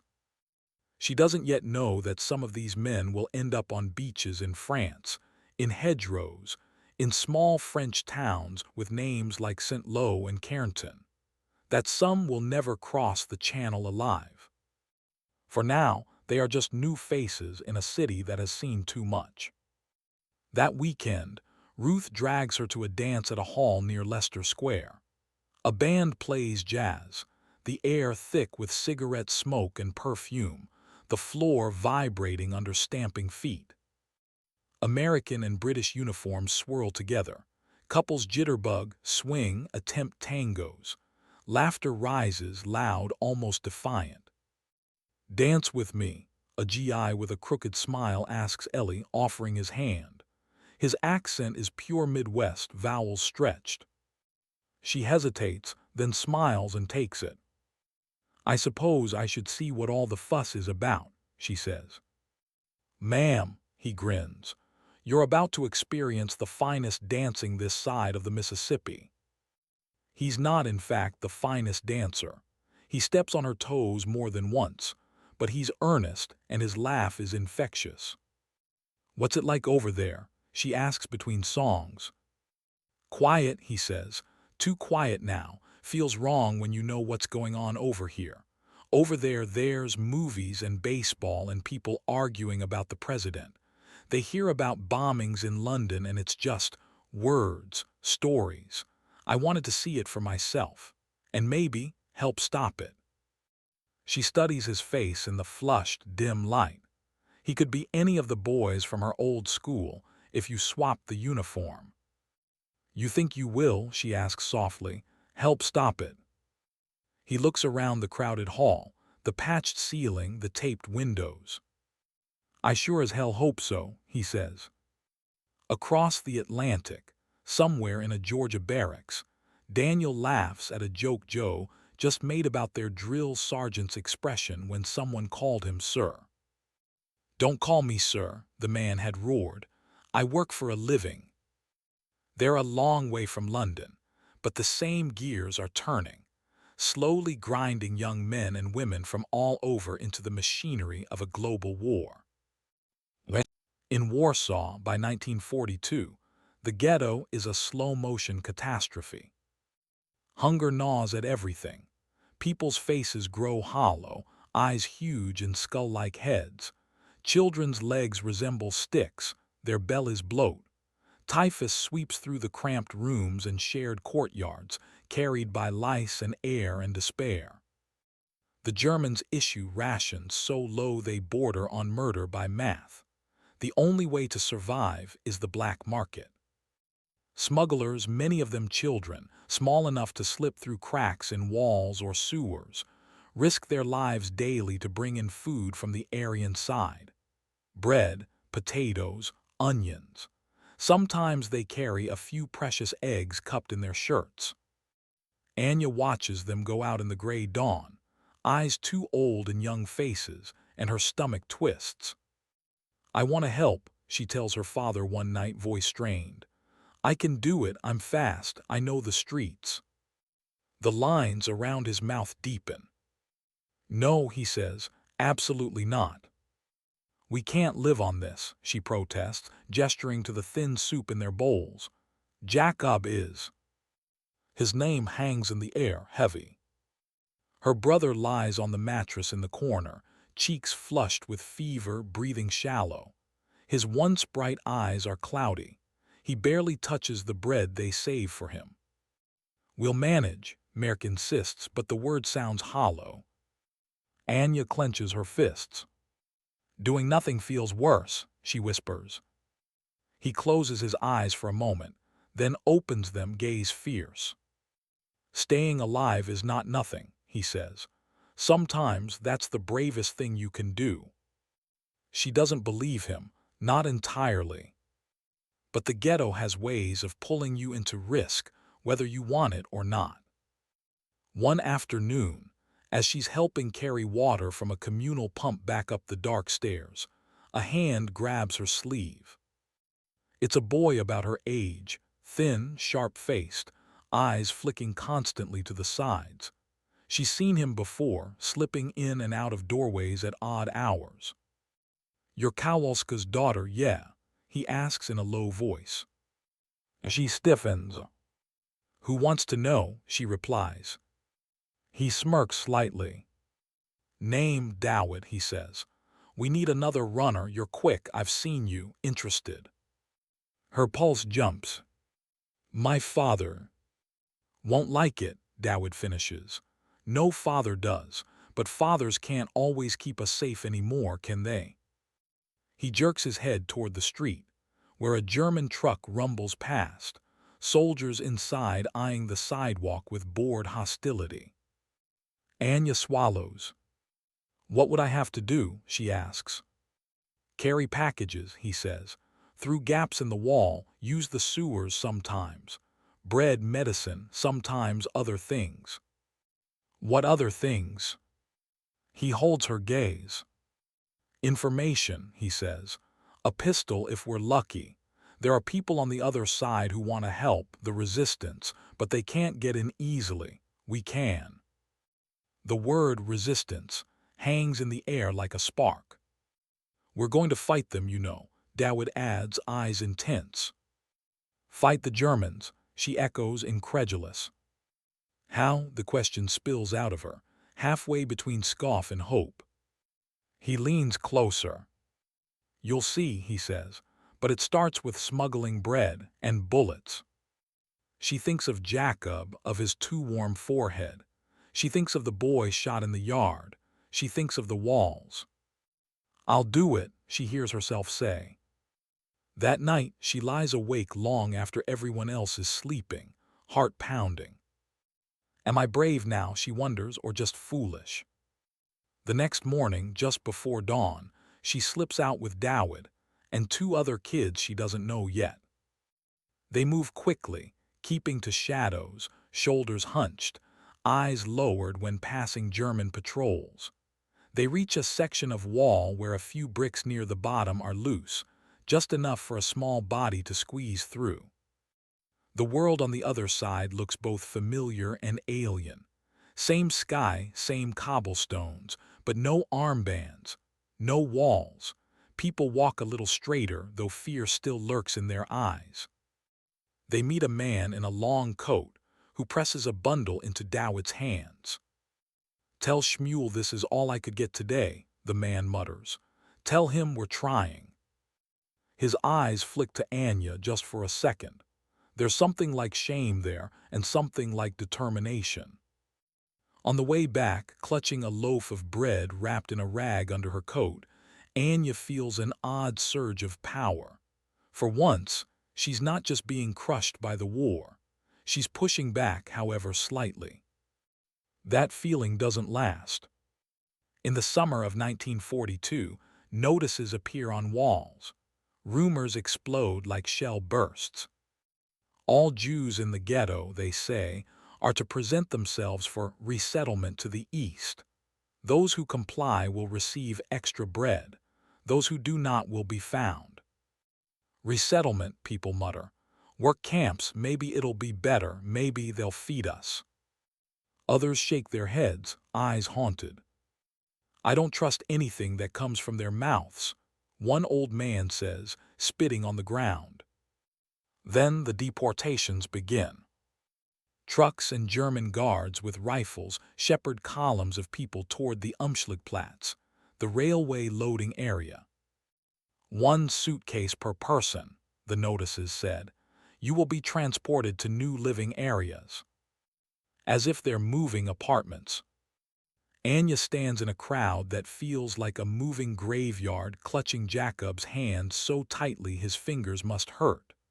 Her mother walks on her other side, carrying the one small suitcase they're allowed. Clothes, a photo album, a few keepsakes. Her father is not with them.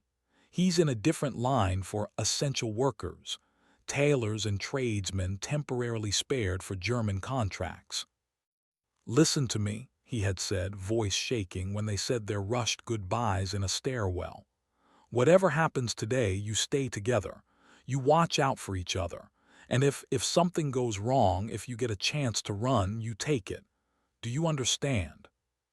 She wanted to argue, to say they should all run, that there is no safety here, no logic in obeying. But there were guns, always the guns. Now, as they inch forward under a blazing sun, the air thick with dust and fear, she hears the crack of a rifle to the side. A woman falls. No one stops. Jacob leans heavily against her. "I'm tired," he whispers. "Anya, I'm so tired." Her mother's lips move soundlessly, prayer or plea. At the edge of the square, a German officer stands with a clipboard, flanked by two Ukrainian guards. He looks almost bored as he waves people left or right with the flick of a gloved hand. Someone in the crowd surges suddenly, breaking line, trying to run. A shot cracks, the body drops. No one knows who fired. Panic ripples, then smothers itself. There's nowhere to go. They shuffle closer. Anya's heart hammers so hard she can feel it in her throat. Left or right? Life or death? But they don't know which is which. When they reach the front, Jacob stumbles. Anya tightens her grip, hauls him upright. The officer's eyes slide over them. Girl, boy, woman. He opens his mouth to say something. Left, right, meaningless sound that will change everything. An arm snakes out from the side, grabbing Anya's shoulder. She's yanked backward, out of line, stumbling. Everything becomes noise and movement. What? She gasps, struggling. A face appears close to hers, Dawid. Don't fight, he hisses, just move. Her mother's voice cuts through the chaos. Anya. Their eyes meet for one impossible second. Terror, love, confusion all compressed. Her mother's mouth forms her name again. Then the crowd swallows her. Dawid drags Anya away from the square, into a narrow alley, through a door, up a staircase that smells of cabbage and urine. Her legs move without her consent. She hears distant shouts, the clank of train cars, crying. What did you do? She gasps when they finally burst into a small, dim room at the top. Saved your life, he pants. Maybe. She shoves him weakly. My family, my mother Jacob. His face is pale, eyes huge. They were going to Treblinka, he says. She frowns, not recognizing the name. Where? She demands. What is that? He swallows. We don't know everything, he says. But we know this, no one who goes there comes back, ever. The room tilts.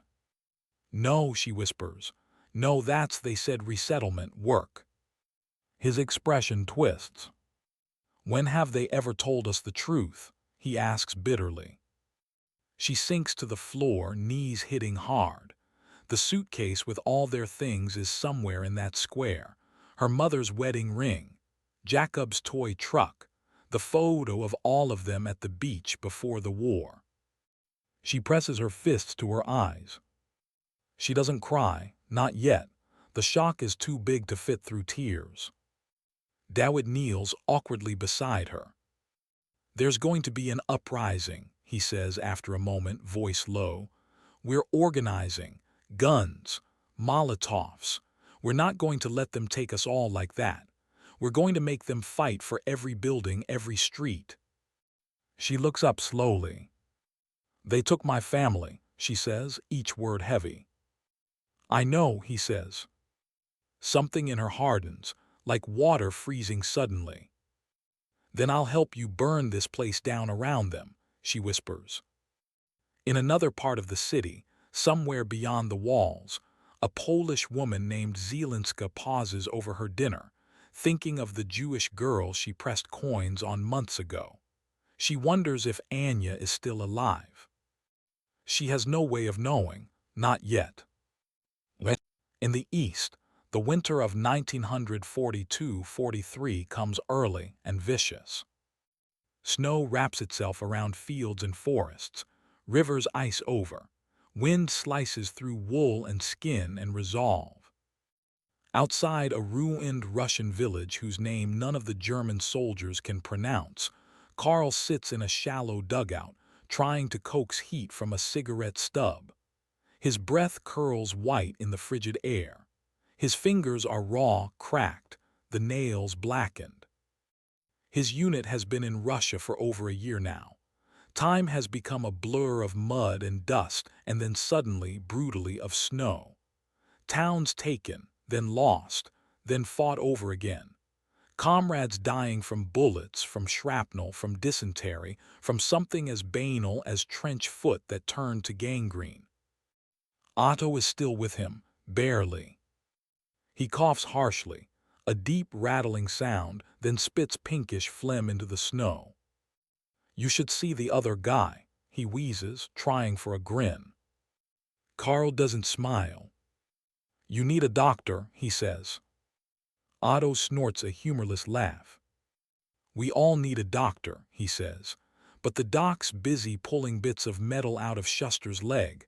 I'll wait my turn. He leans back against the dirt wall, eyes closing briefly. They said we'd be in Moscow by Christmas, he mutters. Last Christmas. Karl looks out over the white expanse. Black specks move in the distance, maybe Russian scouts, maybe crows. Smoke curls from a distant tree line, gray against gray. He remembers the triumphant radio broadcasts from a year and a half ago, Hitler bragging about victories, about crushing the Bolshevik menace. People in Hamburg cheering in the streets. Now the reality is frostbite and hunger and Soviet artillery. He's seen things out here he still can't fully process. German soldiers looting peasant huts for chickens and bread, kicking in doors, shouting words the locals don't understand but the gun muzzles translate clearly enough.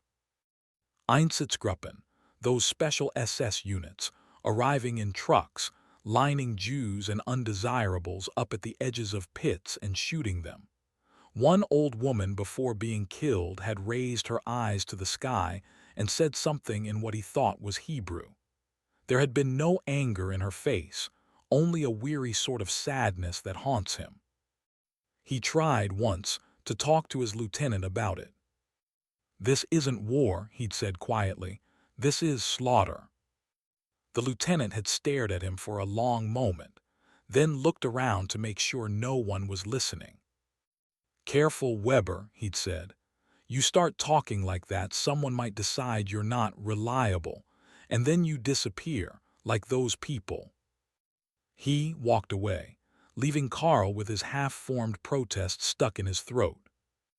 Now he focuses on small things, making sure Otto eats the extra piece of bread he managed to save, tightening the scarf his mother knitted around his neck a little higher, rubbing his feet at night to keep feeling in them. "You ever think about home, Karl?"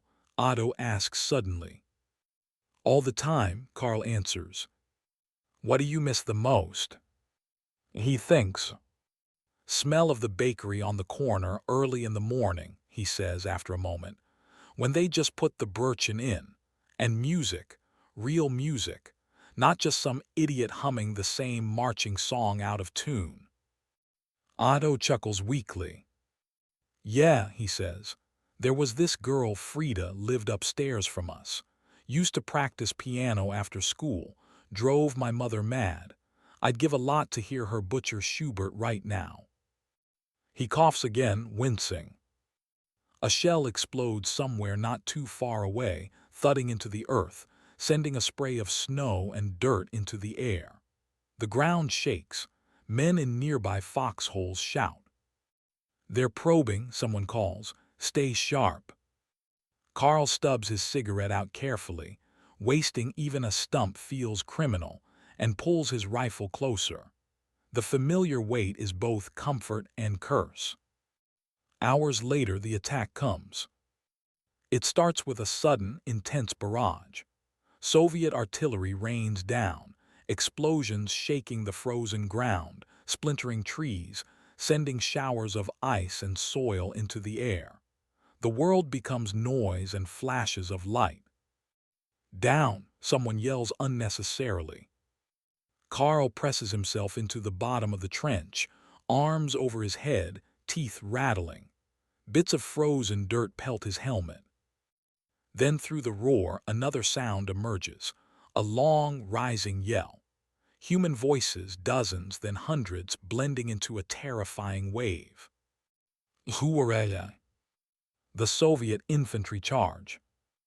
They spill from the tree line like ghosts in thick coats and fur hats, some with rifles, some with submachine guns, some with nothing but grenades and the sheer momentum of numbers behind them. The German machine guns open up, scything the snow with bullets. Men fall, red staining white. Others trip over bodies, stumble, keep coming. "Fire at will," the lieutenant screams. "Hold the line." Karl's world narrows again. Sight, breath, trigger. He shoots because if he doesn't, they will be overrun. And then there will be hand-to-hand fighting, and he has no illusions about how that will end. He shoots because the man next to him is shooting, because his training screams at him to do so, because he wants to live. A figure in a brown greatcoat appears in his sights. A Soviet soldier, maybe 20, maybe 40.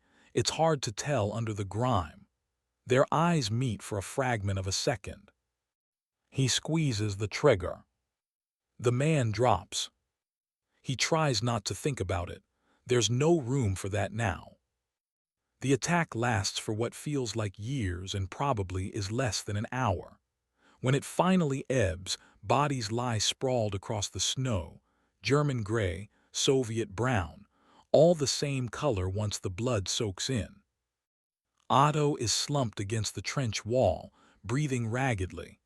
There's a dark patch on his coat that wasn't there before. Otto, Carl says sharply, grabbing his shoulder. Where are you hit? Otto blinks sluggishly. Huh, he says, looking down as if surprised to see the spreading stain. Would you look at that? He tries to laugh. It comes out as a choked sound. Medic, Carl yells, sanitäter.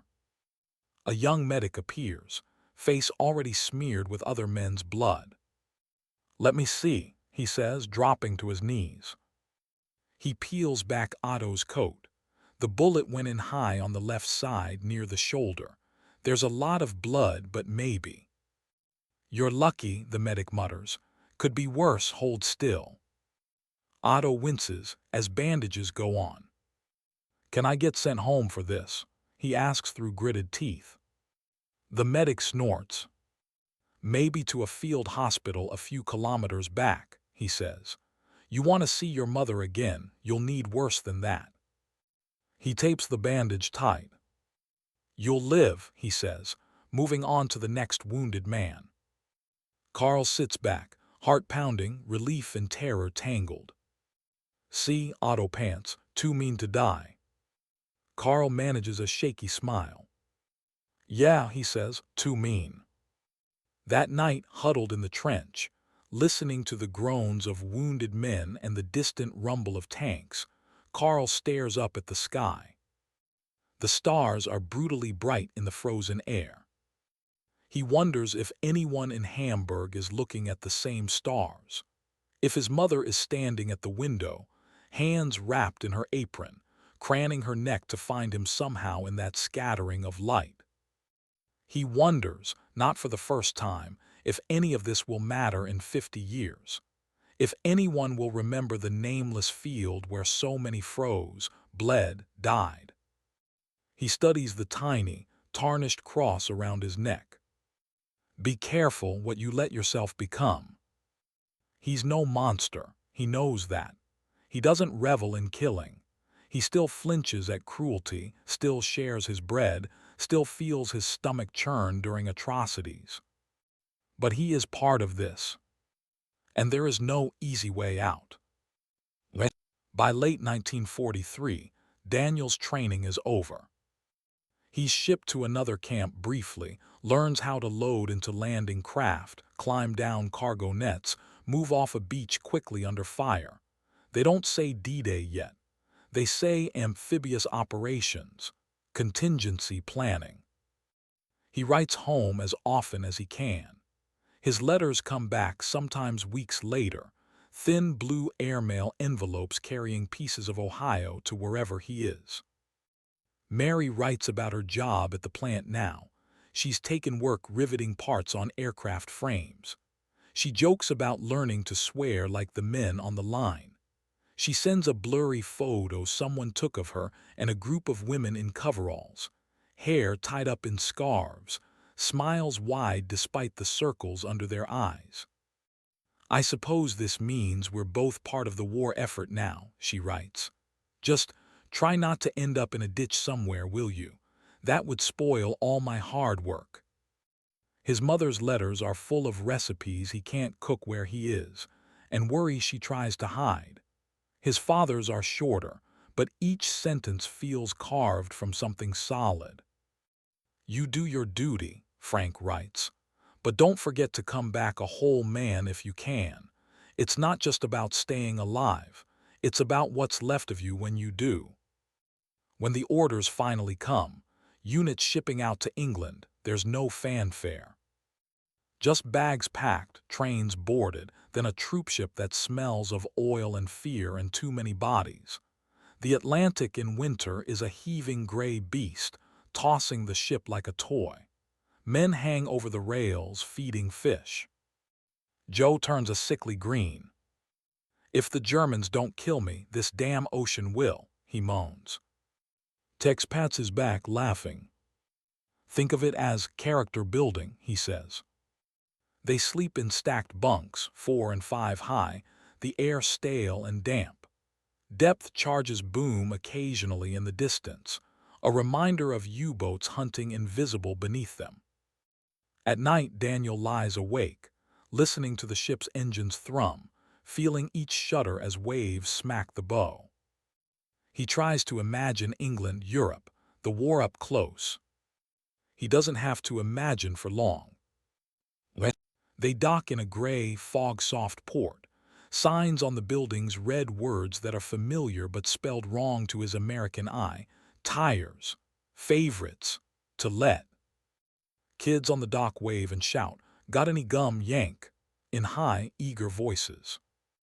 England is damp, cramped, and, compared to Georgia, shockingly old. Stone churches that were already ancient when his great-grandparents were born loom over narrow streets. They're trucked to a camp ringed with barbed wire, though this time it's to keep people out, not in. Nissen huts, curved metal structures, dot the muddy ground. Welcome to sunny England, someone jokes as rain immediately begins to spit. They train more, marching in British drizzle instead of American dust. Briefings with maps spread on tables, officers using pencils to trace possible landing sites along the French coast. They mingle with British units occasionally, swapping cigarettes and stories. The British soldiers seem older somehow, even when they're not. War lines their faces differently. One night, Daniel and Joe get a 24-hour pass and end up in a pub in a small village that smells permanently of beer, damp wool, and pipe smoke. The place is packed. British uniforms, a few Americans, a couple of women in dresses that have seen better days. A fire crackles half-heartedly in a grate. 2 pints, Joe tells the barman, sliding coins across the counter. The man eyes them, then draws amber liquid into cloudy glasses. "Welcome to Blighty," he says. "Don't get yourselves killed." "We'll do our best," Daniel answers, taking a cautious sip. The beer is warm, flatter than what he's used to, but it tastes like something real, something shared.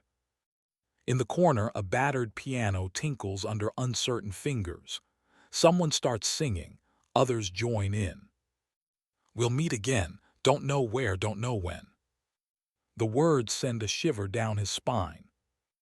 A woman stands near him, dark hair pinned up, coat buttoned high. She looks about his age, maybe a bit older. She's talking with a friend, but her eyes flick toward him, curious. He looks away quickly, suddenly conscious of his uniform, of his accent. "Go on," Joe mutters. "Say hello. When's the next time you'll be in a foreign country?" Daniel laughs. "I'm not here to chase girls," he says. "Yeah, well, you might as well not spend the whole war thinking about mud and bullets," Joe answers. As if summoned, the woman steps closer to the bar, almost colliding with him. "Oh, sorry," she says. Her accent wraps the words in soft consonants. "Didn't mean to elbow you." "No harm done," he says, managed grin. "We get jostled harder than that in training." She studies him a second. "American," she says unnecessarily. "Yes, ma'am," he replies, then immediately wishes he hadn't said ma'am. It sounds too formal, too old. She smiles faintly. "I'm Ellie," she offers, "Ellie Reed."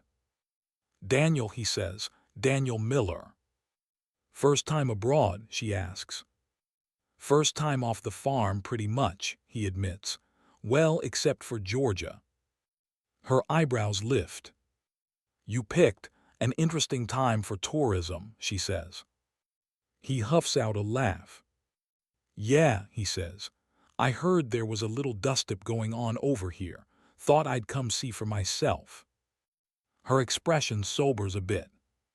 "You'll see it soon enough," she says quietly. He catches something in her eyes, fatigue maybe, and something else, a kind of stubborn brightness underneath. "You from London?" he asks. "Yes," she says. "Work there, government job, very secret. If I told you, I'd have to file a lot of paperwork." He smiles. "I've heard about the Blitz," he says. "Listened on the radio back home. It sounded bad." She shrugs one shoulder. "It was," she says simply. "Still is sometimes, but we're still here." There's a small, proud defiance in those last two words. He lifts his glass slightly. "To still being here," he says. She considers, then clinks hers lightly against his. "To still being here," she echoes. In that smoky pub in a little English village, an American soldier and a British secretary share a drink, a few words, and the brief illusion that life is normal. Neither knows that in less than a year, men like Daniel will be pouring onto French beaches under a storm of fire, that Ellie will be clutching a radio handset with white knuckles as reports come in from across the channel. For now, there's just the snug glow of the fire, the murmur of voices, the clink of glasses. Outside, the rain continues to fall, soft and indifferent. On the other side of Europe, in the cramped, walled-off heart of Warsaw, winter has settled like a final judgment. The Great Deportation of summer 1942, Gross-Action Warschau, the Germans called it, has ripped more than 250,000 people from the ghetto. Most are dead now, gassed or shot in a place called Treblinka that appears on no regular map. The ghetto is smaller but more densely packed with horror. Those who remain know now what resettlement means. The illusions are gone. So is Anya's family.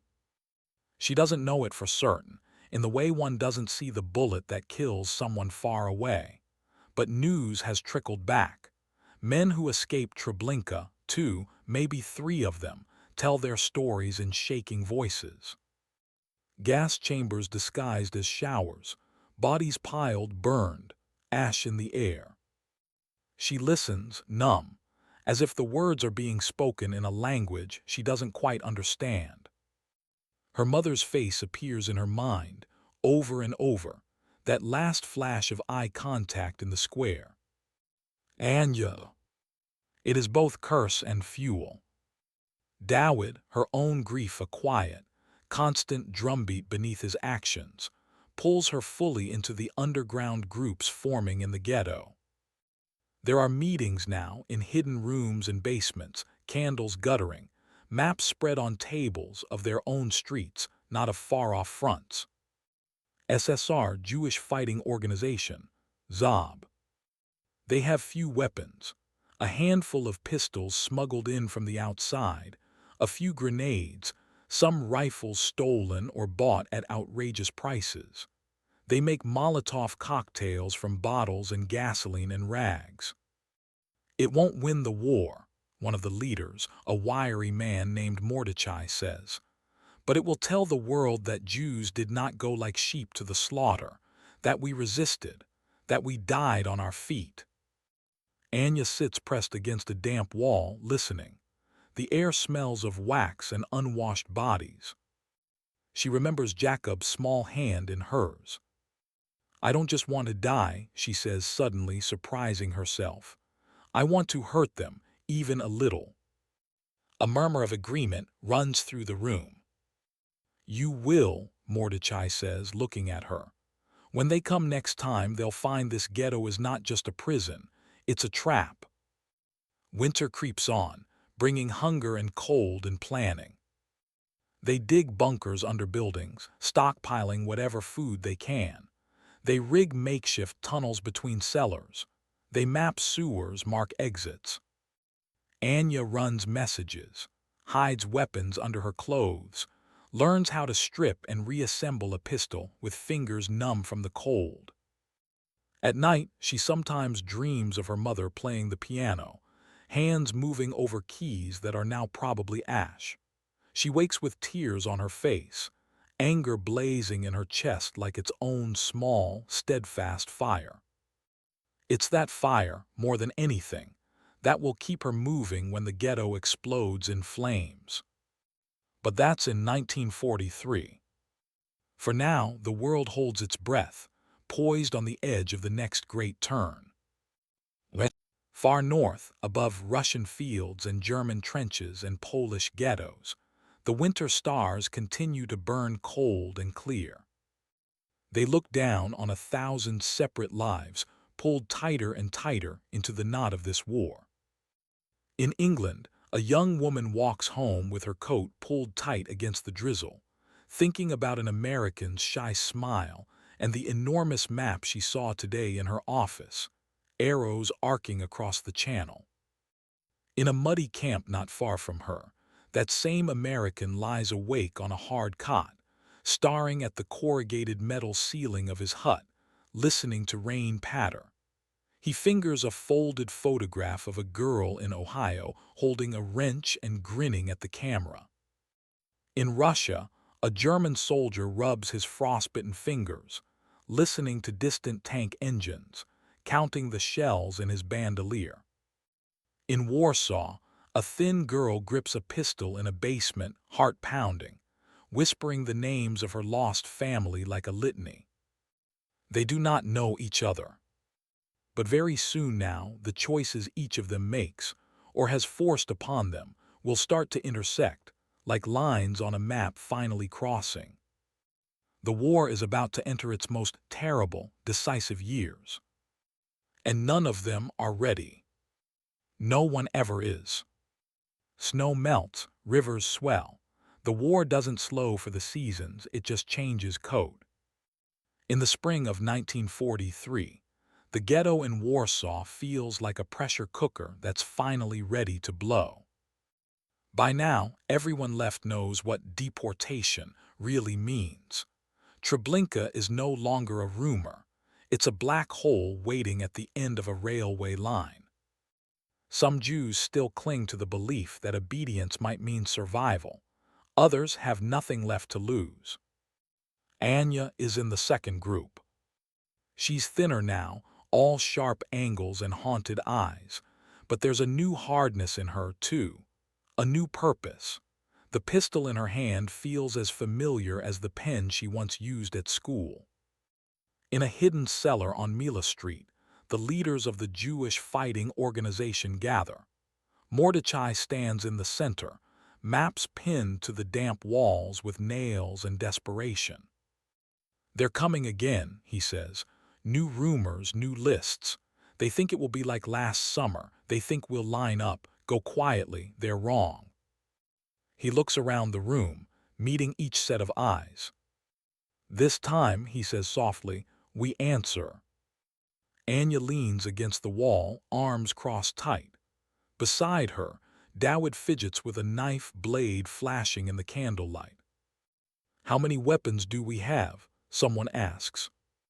"Not enough," Mordechai says. "A few rifles, some pistols, homemade grenades, Molotovs, but we're not trying to beat the Wehrmacht. We're trying to show the world that we fought." "The world," a woman in the corner mutters, "hasn't paid much attention so far." Mordechai's jaw clenches. "Then we'll make them hear us," he says.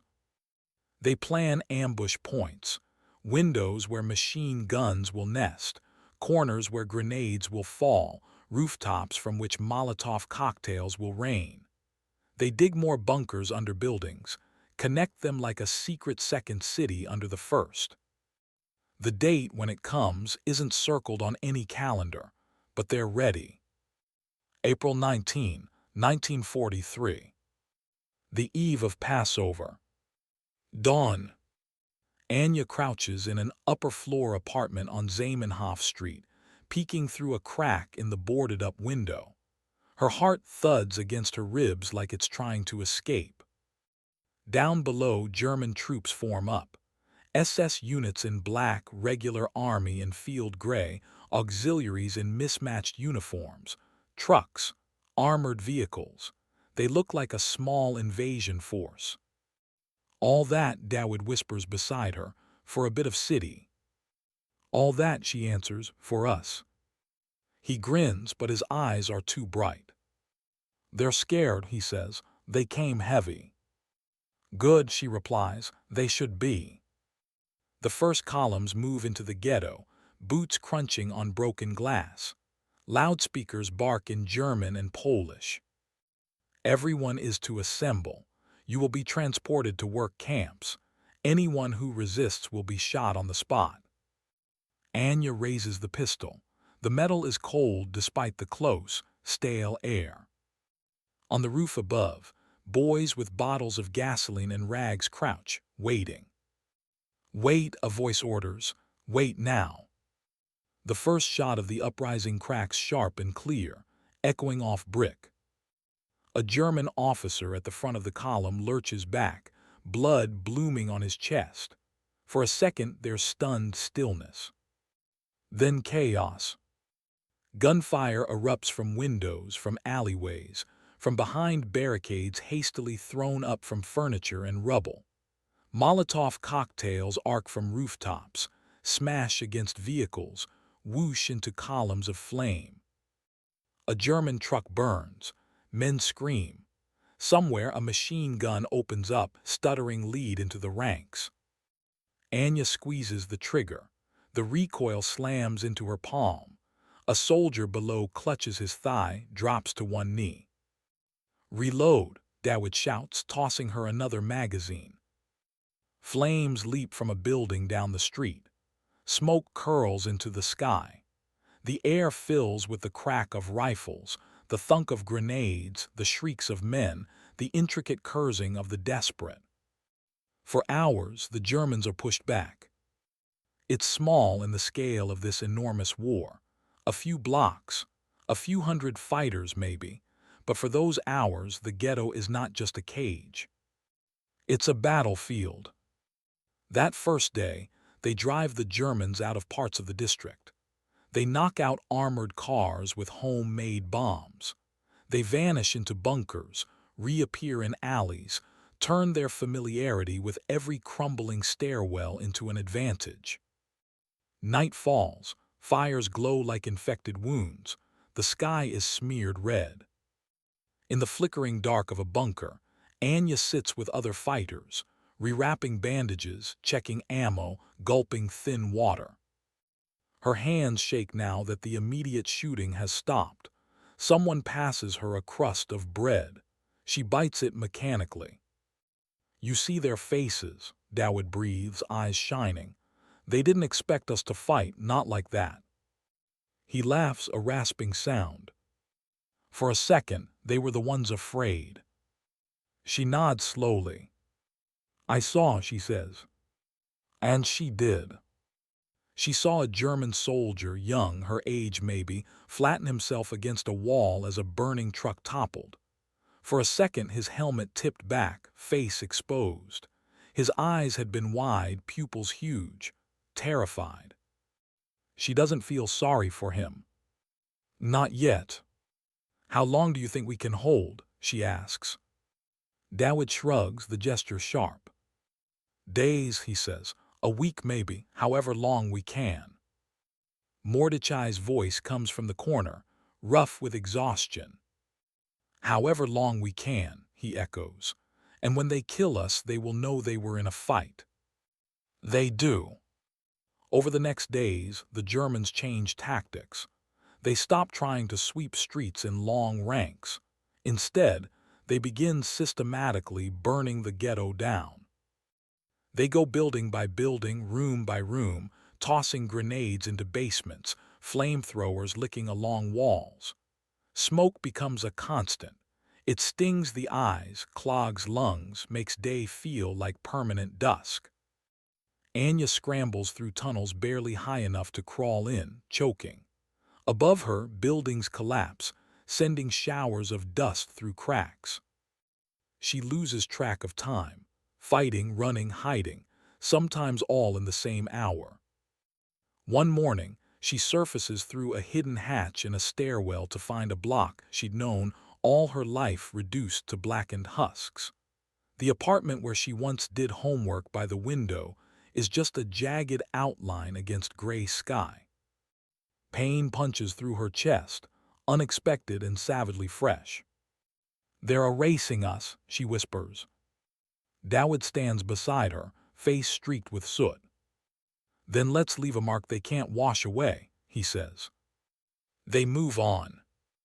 On April 23rd, they hear a distant explosion that isn't artillery.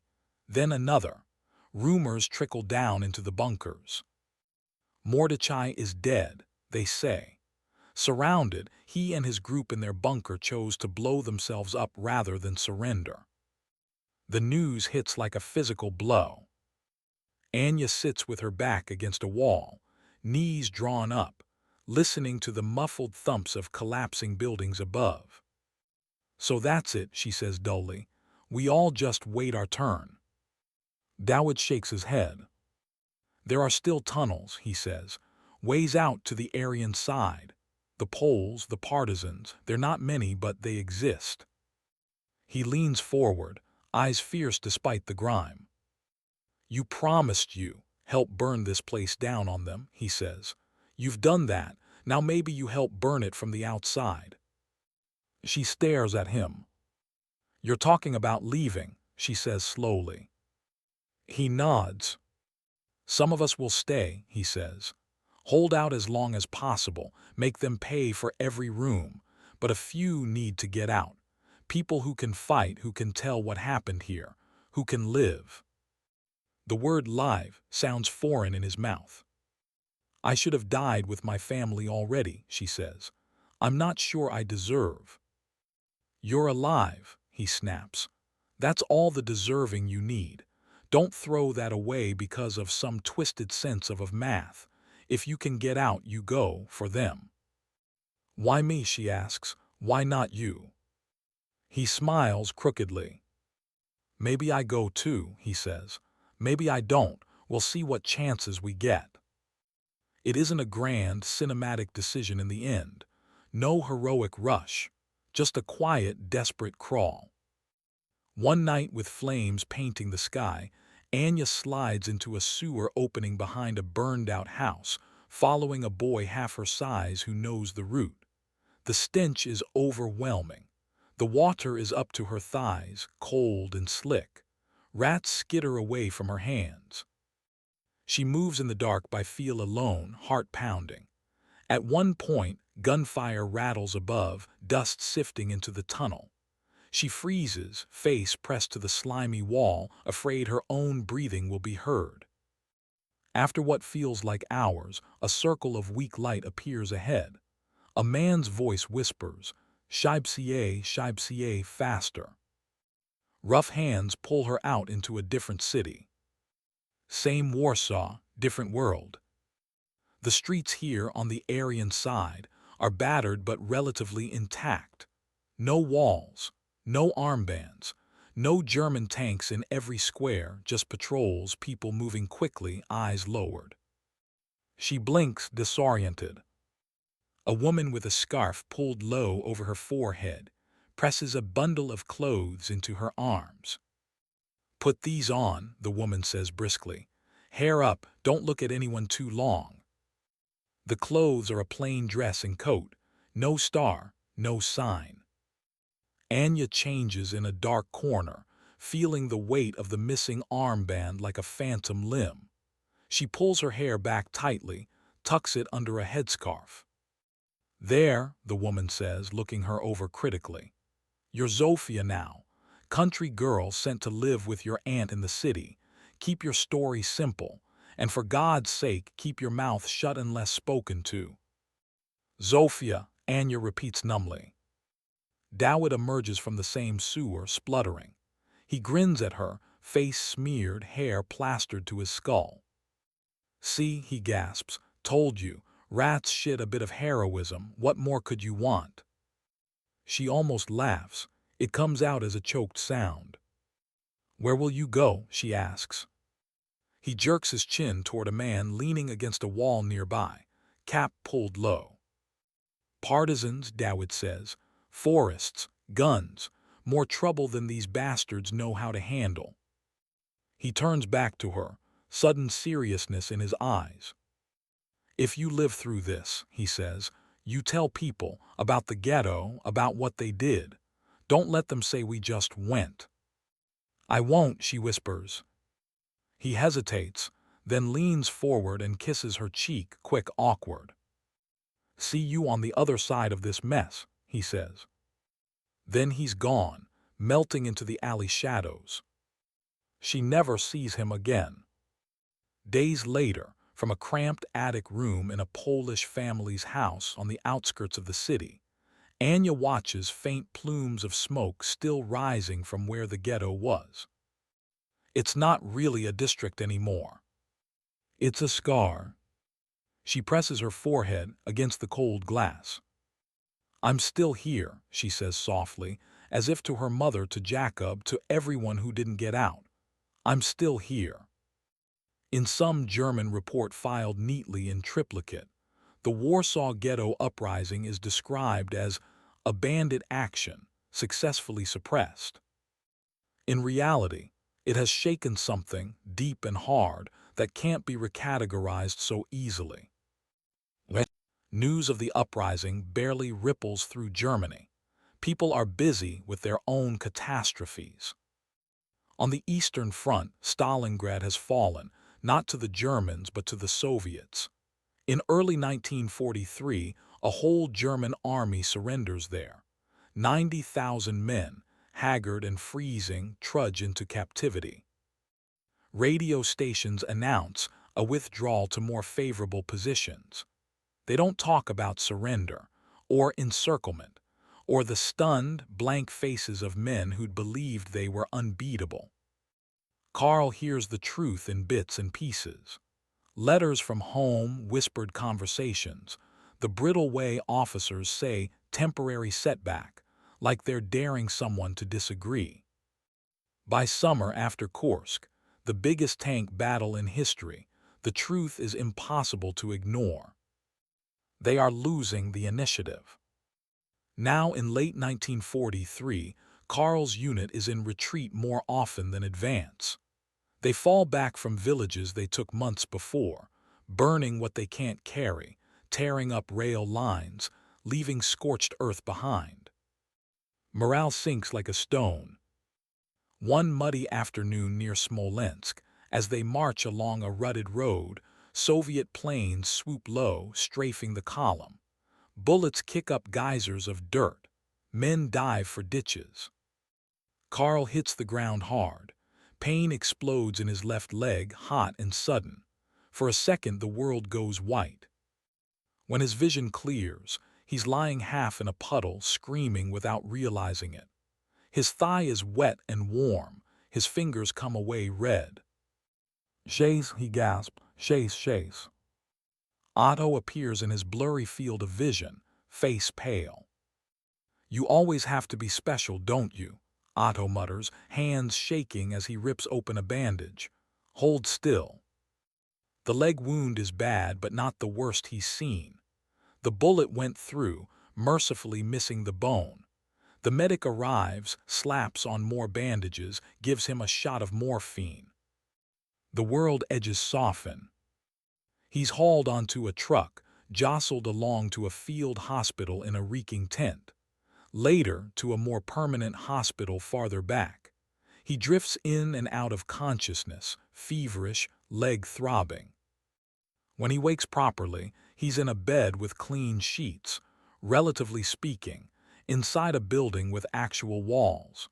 The air smells of antiseptic and weak soup. Men on crutches hobble down the corridor outside.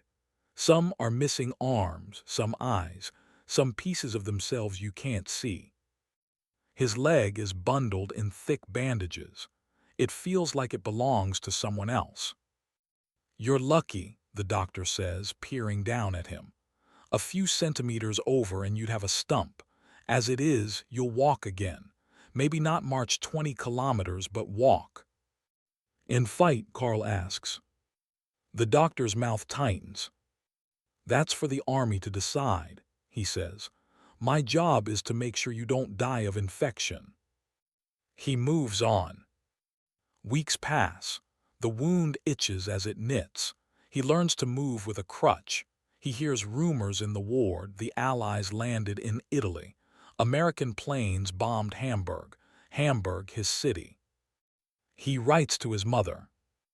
"Are you all right?" he scrawls, hand cramped around the pencil. "They say there was bombing. Write soon, please." When her letter finally comes, the paper is brown, the ink smudged in places. "There were raids," she writes, trying for calm and failing in the shaky loops. "The whole city burned for days. We took refuge in the shelter. The heat was, I can't describe it. Houses you know gone, the bakery, the street where you played, but we are alive. Your father too, he helps dig out the ruins. Every day they pull more bodies. Sometimes they can't even tell if they're German or—" The word hangs unfinished. He reads that sentence over and over. He'd seen pictures, propaganda posters of London after raids. They were held up as proof of the enemy's cruelty. Now the same destruction has singed his mother's hair, coated his father's lungs in ash. Something in him, the part that still clung to an idea of Germany as untouchable, cracks. For the first time he thinks, maybe we deserve to lose. Not the people, his parents, Otto, the baker's daughter, but the regime, the men who started this, the ones who ordered Stalingrad and the ghetto walls and the ravines full of bodies. He doesn't say it out loud. That's still dangerous. Even wounded, even far from the front, there are ears everywhere. But he thinks it, and that's a start. In England, 1943 drizzles by in shades of gray and brown and olive drab. Daniel trains, eats, sleeps, writes letters. Sometimes he gets to London on passes, sometimes he doesn't. When he does, he seeks out the ministry district like a moth drawn to a particular flame. He and Ellie don't have a defined arrangement, no, see you every Wednesday, but they seem to find each other anyway. At that same pub, on a corner near Trafalgar Square where she waits for a bus. Once in the queue for a cinema showing a comedy film everyone laughs a little too hard at. Their conversations are often brief. The war is a jealous companion. It doesn't leave much room. Over tea in a cramped cafe, they trade bits of life like contraband. "So your father was a farmer?" she asks, sipping chipped porcelain. "Still is," he says. "Well, farmer plus factory hand plus whatever else it takes to keep the bank from taking the place." "And your mother?" she asks. "Works at a plant now," he says. "Riveting, real Rosie the Riveter stuff." She smiles. "I like her already," she says. He leans back. "What about you?" he asks. "Always wanted to work for the government." She snorts softly. "I wanted to write plays," she says. "You know, dark, meaningful things about human nature. Instead, I write memos about coal allocation and revise press releases so the word setback sounds less depressing." "Plays can wait," he says. "World needs your memos right now." "Oh, flattery," she says. "Dangerous tactic, yank." They skirt around certain topics. He doesn't ask her how many times she's run for shelter or shoveled glass from her front step. She doesn't ask him if he's afraid of what's coming. But it sits there between them, inevitable. Back at camp, D-Day begins as a whisper. "Big operation coming," someone says in the mess hall. "Rumor is French coast, soon." "Could be months," someone else replies. "Could be never. They've been talking about opening a second front forever." Slowly the evidence piles up. More men arrive. More equipment, tanks, trucks, piles of crates labeled in stencils. Airfields fill with planes, their invasion stripes not yet painted. Officers hold more briefings. Maps of Normandy beaches appear, folded shut when enlisted men enter the room. Daniel's unit is told simply, "Be ready." He is promoted, private first class now, almost by default, enough time in, no major screw-ups. On a rainy evening, he sits in the barracks, pen hovering over paper.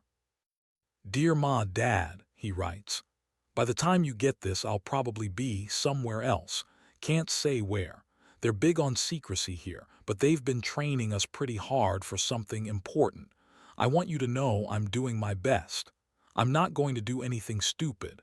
I'll stay low when they tell me to. I'll watch the man next to me like Dad said."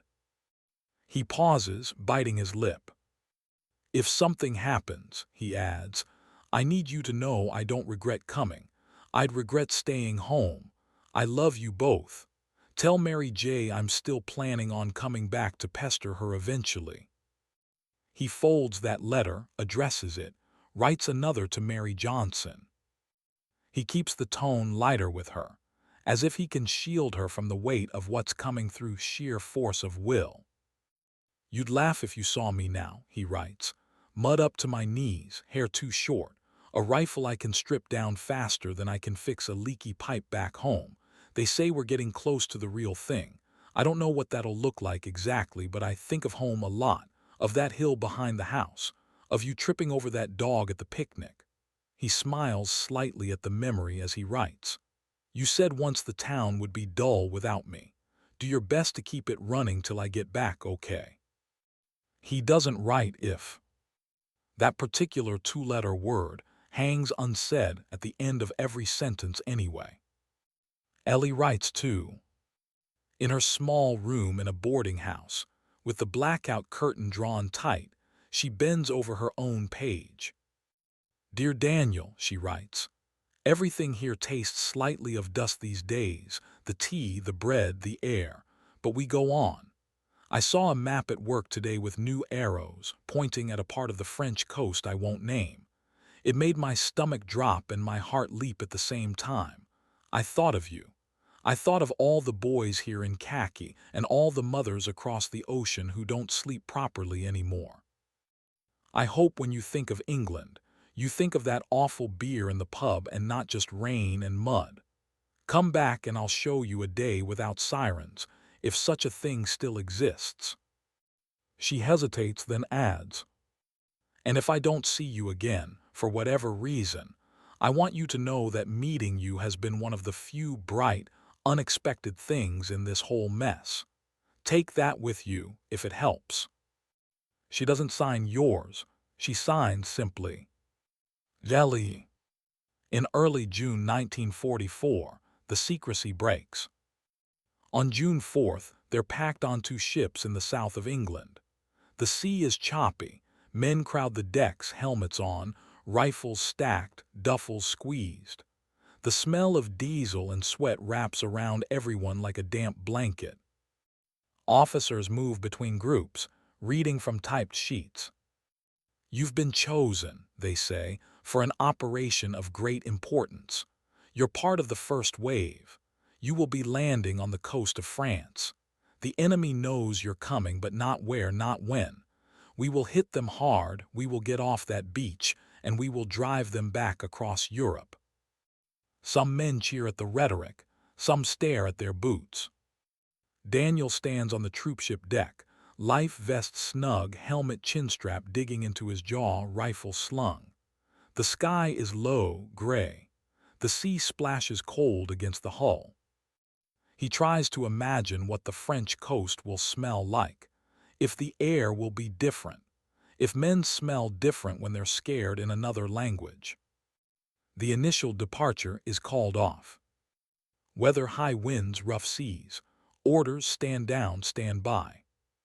The tension ratchets like a spring wound too tight and suddenly stopped. They sit, they wait, they play cards. They stare at the channel water slapping against steel and think too much. Eisenhower somewhere else makes the decision. Go, despite the weather. There might not be another window. In the early hours of June 6th, Daniel is jolted awake by shouted orders and the groan of engines revving higher. "On your feet," the sergeant yells. "Gear up, this is it, boys, this is the real thing." Heart pounding, stomach tight, Daniel checks his pack: ammo, grenades, ration packs, spare socks, morphine syringe in his pocket he hopes never to need.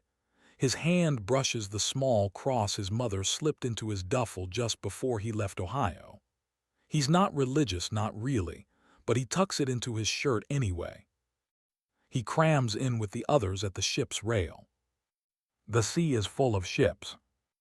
Everywhere he looks, silhouettes in the dim pre-dawn, big gray hulks of battleships, smaller shadows of destroyers, endless lines of landing craft bobbing like toys. The horizon is a jagged, man-made forest of masts and funnels. It feels impossible that so much steel and flesh could be in one place. Artillery from the big ships begins to pound the unseen coast ahead. The flashes are distant, but the sound rolls over the water like thunder. Holy, Joe mutters beside him, eyes huge. They're really doing it. Would have been a long boat ride for nothing otherwise, Tex says, trying for a grin, voice a notch higher than usual. The officers move down the line. Remember your training, one says. When that ramp drops, get off the boat, don't bunch up. Use the obstacles for cover, get to the shingle, then move inland as ordered. Keep your head down and your ass lower. They laugh weakly.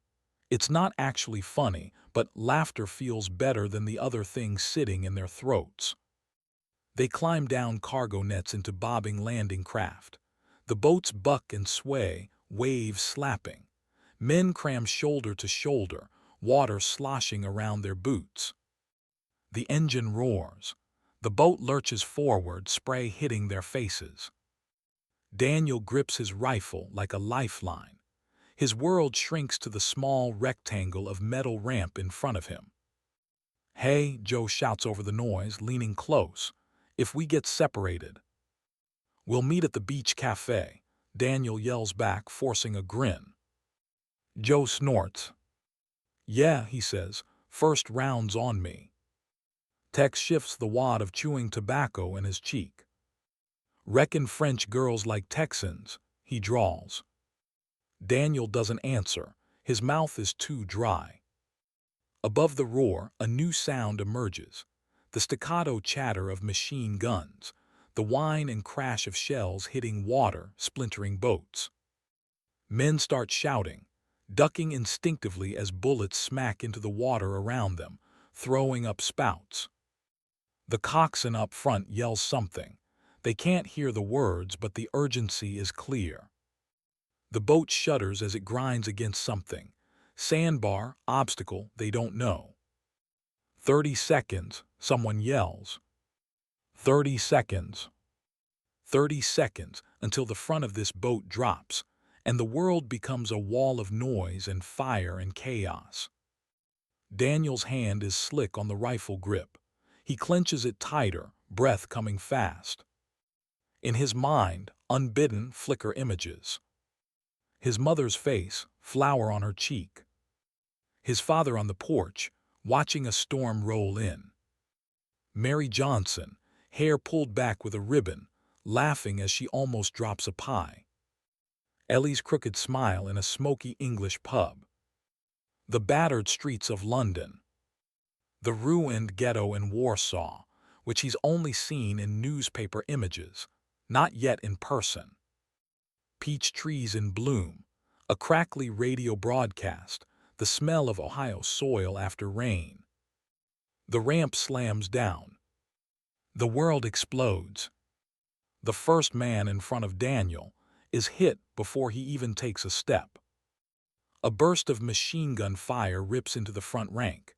Men jerk like puppets with their strings cut, slamming backward into the boat, blood spraying. The air fills with the shriek of metal, the slap of bullets hitting water, the raw, animal sound of men screaming. Gio, get off the boat, the sergeant howls. Daniel's legs move before his brain agrees. He surges forward with the others, boots slipping on bloody metal. The world becomes noise and motion and flashes. He hits knee-deep water and goes under, the weight of his pack and gear dragging him down like a hand on his back.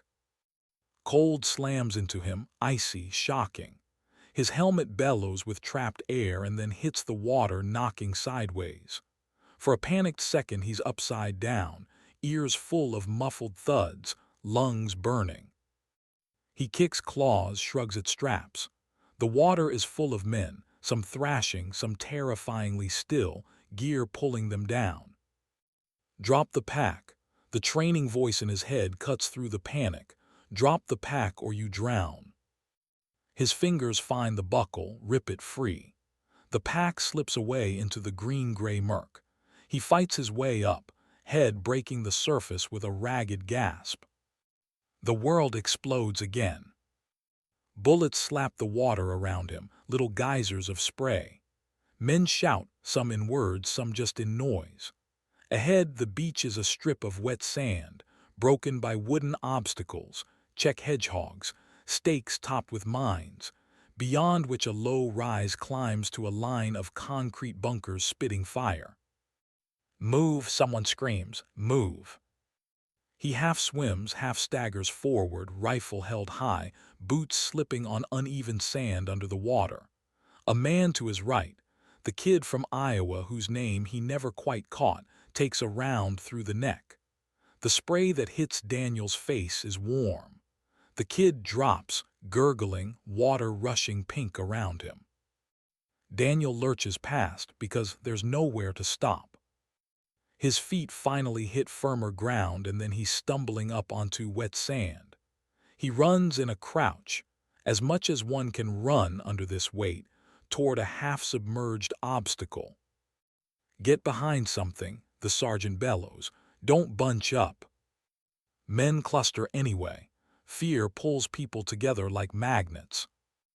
A shell lands to his left, throwing up a column of water and sand. The shockwave picks him up and hurls him sideways. His ears ring. The world goes high and thin, like someone turned down the treble on reality. He hits the sand hard, mouth filling with grit. He spits, coughs, taste of salt and metal thick on his tongue. "Danny," a voice shouts. He blinks, shakes his head, vision swimming. Joe is there, half-crouched behind the jagged remains of a wooden pole, water dripping from his helmet. His face is pale under the grime, eyes huge. "You still with us?" Joe yells. "Yeah," Daniel shouts back, though he's not entirely sure. Tex crashes in behind the same obstacle a second later, gasping. "I thought Georgia was bad," he pants. This ain't Georgia." Above them, the MG-42s in the bunkers chatter, a horrible, saw-like sound. The air around them seems alive with lead. "Gotta get off the killing zone," the sergeant's voice screams from somewhere. "Up to the shingle, use the stakes for cover. Go." The killing zone is the flat, open stretch of sand where they are now. The shingle is the line of rocks and debris at the high water mark, where the beach tilts up and there's at least a hint of cover. It might as well be miles away.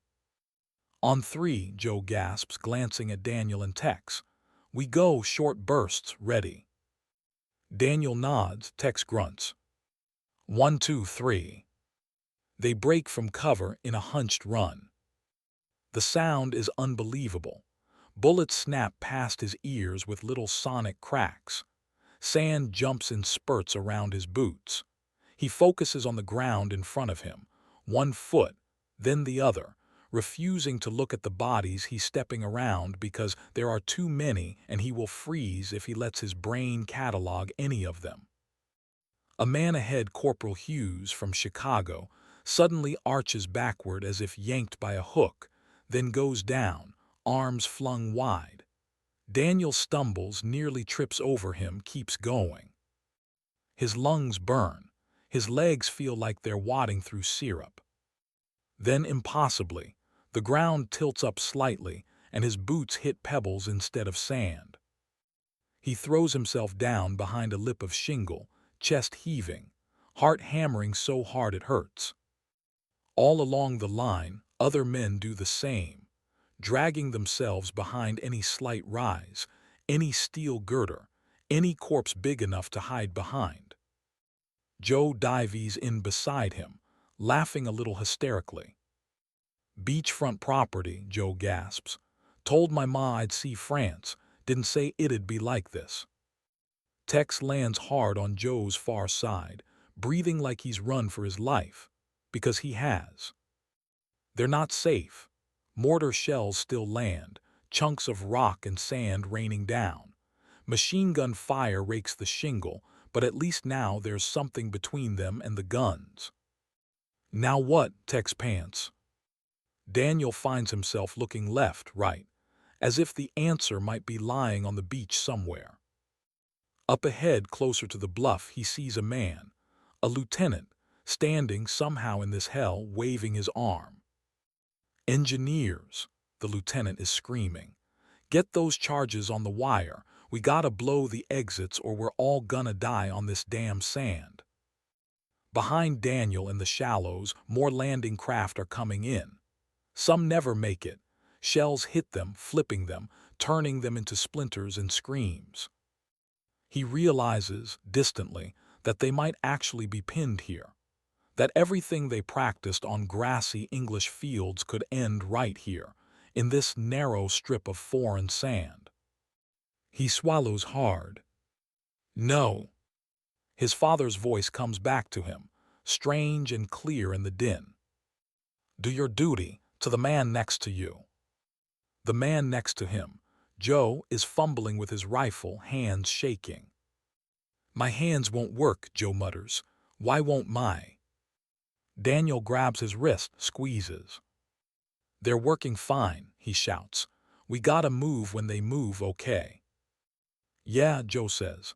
Yeah, sure, fine, move, great. Time goes strange. Bursts of motion, then stretches of frozen, awful waiting. Engineers crawl forward with Bangalore torpedoes, long pipes filled with explosives, to shove under the concertina wire at the base of the bluff. Machine guns cut them down. Others take their place. One team reaches the wire.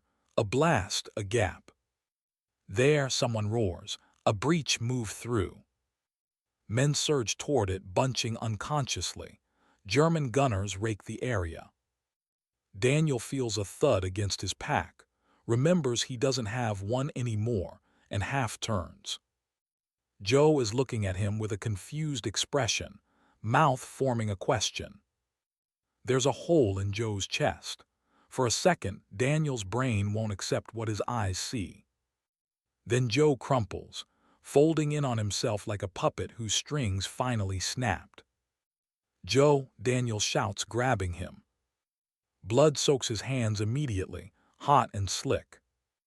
Joe wheezes, eyes wild. Oh hell, Joe gasps. Tell Brooklyn I.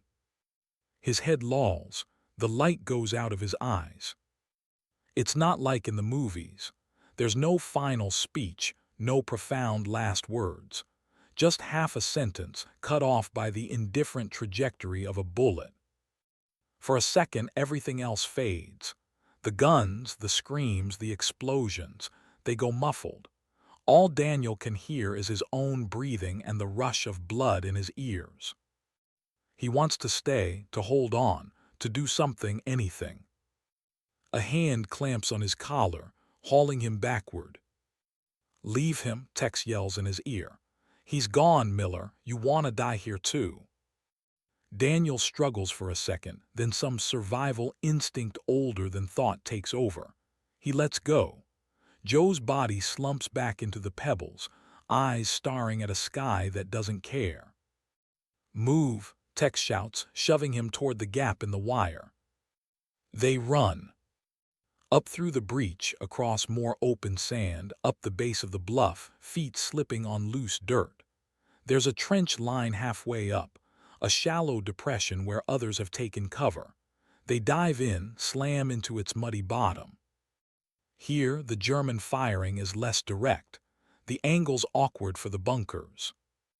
An officer appears, face smeared with grime, helmet askew. We're going up that draw, he yells, pointing to a small ravine cutting up the bluff. Grenades on those positions, fire and move, fire and move. They go. The climb up feels endless. Every few feet they throw themselves down again as bullets crack overhead, then push up, fire, scramble forward.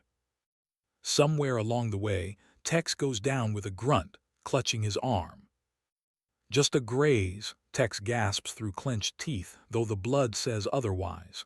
Keep going, don't you stop now. Daniel hesitates, torn. Geo, Tex roars. He goes. By late morning, enough men have clawed their way off the sand that the German defenses on this stretch begin to crack. A grenade into a machine gun nest here, a group of GIs flanking a pillbox there. A Sherman tank miraculously makes it ashore, grinding its way up a path that wasn't supposed to be navigable. By noon, they've secured a toehold on the bluff. More men pour through, supplies, medics, stretchers going both ways. Back on the beach, the tide rises, washing over bodies, gear, memories. On a ship far out, an officer notes simply, "Omaha secure." Those words do nothing to describe what it cost. Daniel sits with his back against a low stone wall above the beach, staring down at the water. His hands are still stained brown-red, even after he's rinsed them. His whole body hums with exhaustion and leftover adrenaline. He reaches into his pocket with numb fingers, pulls out a tiny folded piece of paper. Mary Johnson's last letter. He doesn't open it, he just holds it. Joe should have been here, he hears himself say, voice dull. The sergeant, sitting nearby with a bandage around his own head, glances over. Lots of should-have-beens today, he says quietly. The afternoon sun slants over the beach, picking out shapes in long, clean shadows. Obstacles, twisted metal, too many still forms. You could zoom out now, satellite height, and watch the line of invasion grow along the French coast. Gold, Juneau, Sword, Utah, Omaha. Little crawling dots become arrows pushing inland. But stay close, for now, with one man who survived a day he probably shouldn't have. War after D-Day is not one long heroic advance.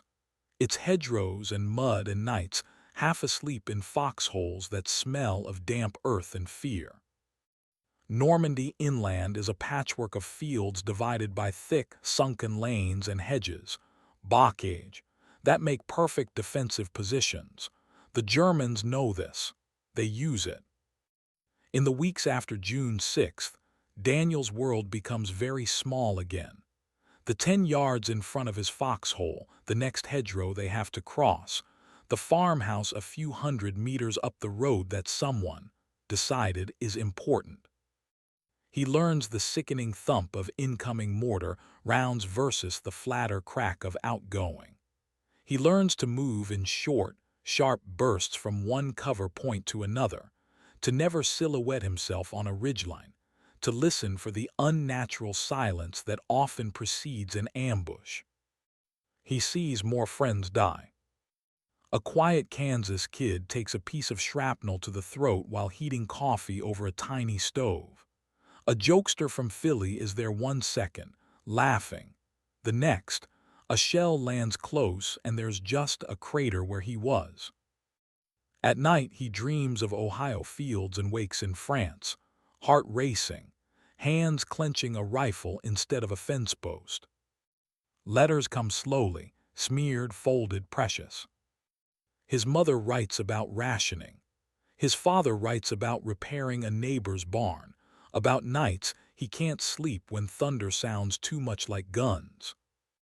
Mary Johnson's letters are the ones he reads over and over. Summer is here, she writes in one. Fireflies over the creek.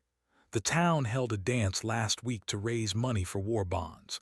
It felt guilty, almost, wearing a nice dress when I know where you are, but the band was good and the whole place needed to remember how to smile. I hope, wherever you are, you get a small moment like that now and then, even if it's just a joke in a muddy trench. Ellie writes less often now. There's more work.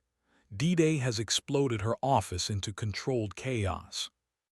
The map in the Situation Room has more pins than corkboard now, she writes. Every morning someone moves them a little farther inland. Sometimes I stare at one and think, maybe he's there, maybe not. I wish I could give you coordinates for safety.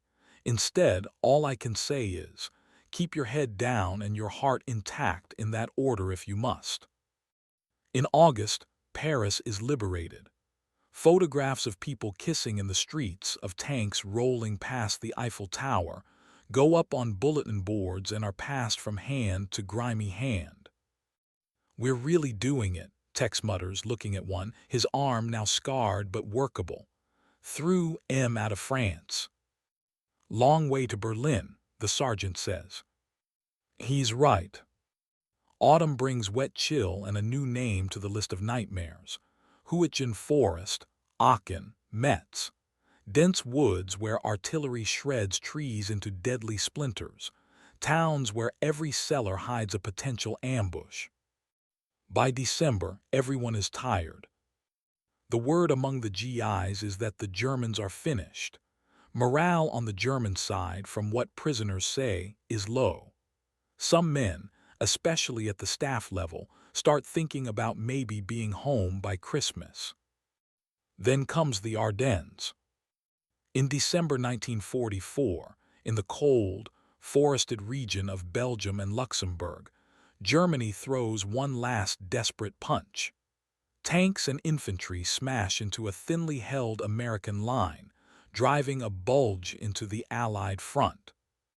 Daniel's unit gets yanked from what little rear area rest they'd had and hustled toward the sound of guns. Snow, always snow now, white on the ground, gray in the sky, breath hanging in front of faces, fingers numb even in gloves. They dig in a hurry, scraping out foxholes in frozen soil. The trees creak overhead. Somewhere out there, beyond the next rise, German armor clanks and rumbles. At night, flares go up, turning the woods into a ghostly, colorless world. They hold. They lose ground, gain some, lose more. On a harsh, crystalline morning, during a counterattack along a narrow forest road, Daniel gets the wind knocked from his body in a way he's never felt before. At first he thinks someone shoved him hard in the back. Then the heat blooms along his ribs, spreading, pulsing. He stumbles, falls, tries to get up, falls again. Sound goes weird, equidistant. Hands grab him, voices, texts, the medics shout something about he's hit. Chest, left side, get pressure on that. Pain punches through, bright and all-consuming. "Aw hell," he gasps, echoing Joe's words from the beach without meaning to. Not now. The sky above the bare tree branches is a brutal, icy blue. Snowflakes start to drift, light and indifferent. He thinks hazily of Ohio snow, how he used to stick out his tongue to catch flakes, laughing before the world got heavy. Darkness rises, soft and unstoppable. He doesn't die. Not yet. He wakes in a field hospital, a big canvas tent heated inadequately by stoves, the air full of antiseptic and blood and low groans. His chest is wrapped tight, bandages spotted now with old brown. Breathing hurts, but it happens, so he takes that as a good sign. "You're lucky," the doctor says, peering down at him. "Bullet went through, missed anything truly vital. You'll have a lovely scar to show off to the grandchildren." Daniel is too tired to joke back. They patch him up as best they can, and after a few days, he's put on an ambulance train headed back toward the Channel. From there, a hospital ship. It's a strange reversal, crossing the same water he came over in reverse, not knowing yet if he's going home or just back one layer from the front. The ship docks in England. He ends up in a long, low ward somewhere near the southern coast. The windows are taped in crisscross patterns from old raids, but now they look out on cold, drizzly English fields instead of bomb-flashed cities. Nurses in starched uniforms move between beds. Some are British, some American. One, with red hair tucked firmly under her cap, scolds him cheerfully when she catches him trying to sit up too fast. "You may be a hero, Private, but your lungs don't care," she says. "Take it slow." "I'm not a hero," he mutters. She gives him a look. "Tell that to the bullet," she says, then moves on. He sleeps, wakes, dozes. He learns the rhythms of the ward, the med rounds, the meal carts, the visiting hours. He also learns, one gray afternoon, that not all visits are routine. He's propped up with pillows, reading a battered copy of a magazine someone left, when a shadow falls across his bed. He looks up. For a second, his brain doesn't connect the figure in front of him with anyone he knows. Then it sticks. Ellie. She's in a simple skirt and blouse, coat unbuttoned. Her hair is pulled back, a few strands escaping. Dark circles smudge under her eyes, but when she sees him awake, she smiles. "Well," she says, "you picked a fine way to get a day off." He stares, stunned, then laughs sharp, then winces as it pulls on his stitches. "How did you?" "Ministry has its ways," she says lightly. "We've got a liaison officer here. I happened to overhear a name. Took a bit of asking around to find the right ward." "You shouldn't," he starts. "Be here," she finishes. "Probably not. But you didn't think I was going to let you sneak into my country, get yourself shot, and sneak out again without at least saying hello, did you?" Emotion swells in his chest, in a way that has nothing to do with the wound. He says, then stops, because words feel like the wrong size. She pulls a chair closer, sits. "How bad is it?" she asks, nodding at his bandages. "I've had worse paper cuts," he says, automatic deflection. She raises an eyebrow. He sighs. "Hurts like hell when I breathe too deep," he admits. "Doc says I'll live, might not be back on the line for a while." "Good," she says. He blinks. "Good. Forgive me if I'm not in a rush to see you go back to where people are actively trying to kill you," she says dryly. He looks at her, really looks. "How's London?" he asks. "Tired," she says, "but standing, always that. The V-1s, the flying bombs, were bad. The V-2 rockets worse in some ways, no warning, just bang and a street's gone, but they're less now. The maps, the pins keep moving. Germans are on their back foot. People talk about after now like it's a real thing, not a fairy tale." "After," he repeats. The word feels both huge and fragile. They sit in comfortable pauses, the kind you only get with someone who's seen enough of the same darkness that you don't have to fill every silence. "You know," she says after a while, voice quieter, "they sent some of our people to visit places, camps, in Germany." He looks up sharply. "Camps," he says. He's heard rumors, prisoner of war camps, labor camps, but her tone says something else. "Not the ones with just soldiers," she says. "Other ones, where they kept Jews, political prisoners, people they didn't like." She stares at the floor for a second, jaw working. "I haven't seen them myself," she says. "Not yet, but the photographs, it doesn't look real, like piles of bones that used to be people. Eyes that I don't have words for." He thinks of that headline about the Warsaw Ghetto years ago, of the tiny photo of gaunt faces behind wire. He swallows. "I thought I'd seen the worst this war could do on days like D-Day," he says. And then, you hear about stuff like that, and suddenly the whole thing seems darker. She nods. "I think," she says slowly, "when it's over, if it is ever truly over, we'll spend the rest of our lives trying to understand how human beings could do that to each other, and how others could help stop it, or fail too." Her eyes glisten briefly. She blinks hard. "Anyway," she says briskly, changing the subject gently, "I brought you something." She digs in her bag, pulls out a small brown paper parcel. "Don't get too excited," she says. "It's not steak, chocolate almost as rare." He unwraps it. Inside is a small book, a blank notebook actually. The cover is plain, the pages clean and lined. "For after," she says, "whatever that looks like, maybe you write about this. Maybe you don't. Maybe you write terrible poetry, but I thought you should have something that's not just orders and ration cards." He runs his fingers over the paper, throat tight. "Thank you," he says simply. They only have a little time. She has to get back. There's always more work. When she leaves, she rests her hand lightly on his shoulder for a moment. "Don't get shot again," she says. "I'm running out of rationed tea to bring wounded Americans." "I'll do my best," he says. She walks away down the ward, coat swinging. For a second, he sees not the ministry secretary, not the composed Londoner, but just a tired young woman who's held more than her share of the world's grief. He picks up the notebook, flips it open. The first page is blank, waiting. In late January 1945, Soviet troops liberate Auschwitz.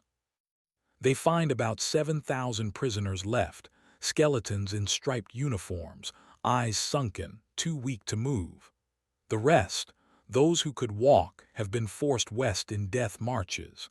Anyone who fell behind was shot in ditches by the roadside. Among those forced from other camps earlier is Anya.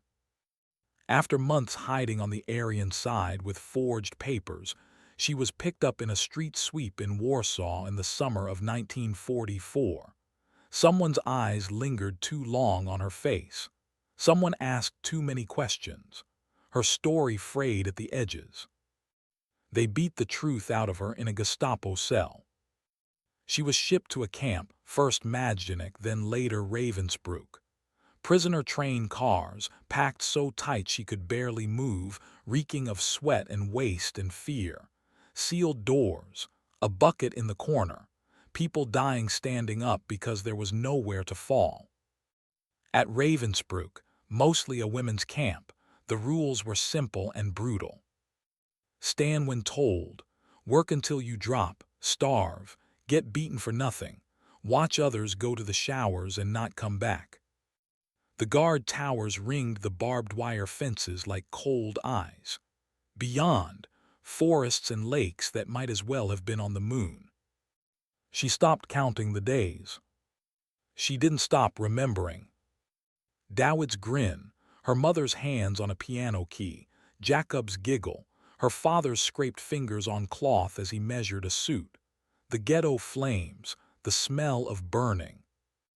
Those memories were both knife and thread, cutting her, stitching her to sanity. In early 1945, as the front lines crumbled and the Red Army advanced from the east, the SS started emptying camps, moving prisoners west. "No one to fall into Bolshevik hands," she heard a guard snarl. So they marched them. Out of Ravensbrück, through woods and fields in winter with almost no food. Anyone who lagged was shot. Bodies dotted the ditches like mile markers. Anya survived mostly on instinct and stubborn spite. She watched who collapsed and when. She rationed her tiny pieces of bread. She held other women up when she could, let them prop her up when she couldn't. Somewhere along that nightmare march, she stopped being entirely sure of time.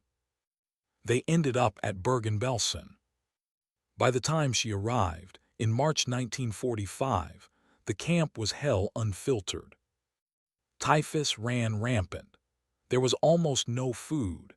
Tens of thousands of prisoners from other camps had been dumped there as the Nazis fled the Soviets, with no infrastructure to house or feed them. The barracks were overcrowded. Men and women crammed into bunks so tight that turning over required coordinated effort. Corpses lay among the living for days because there weren't enough people strong enough to carry them away. Anya, now 19 but looking decades older, lay in a bunk feverish. Her hair was cropped short, her arms were sticks, her cheekbones jutted like sharp rocks. She was, by most medical definitions, dying.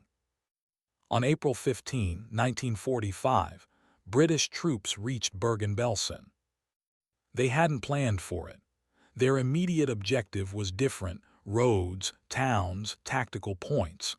But the smell hit them first, a sweet-sick stink that clung to the back of the throat. Then they saw the wire, the huts, the shapes. Some soldiers were sick on the spot. Others just stared, faces gone gray beneath the grime.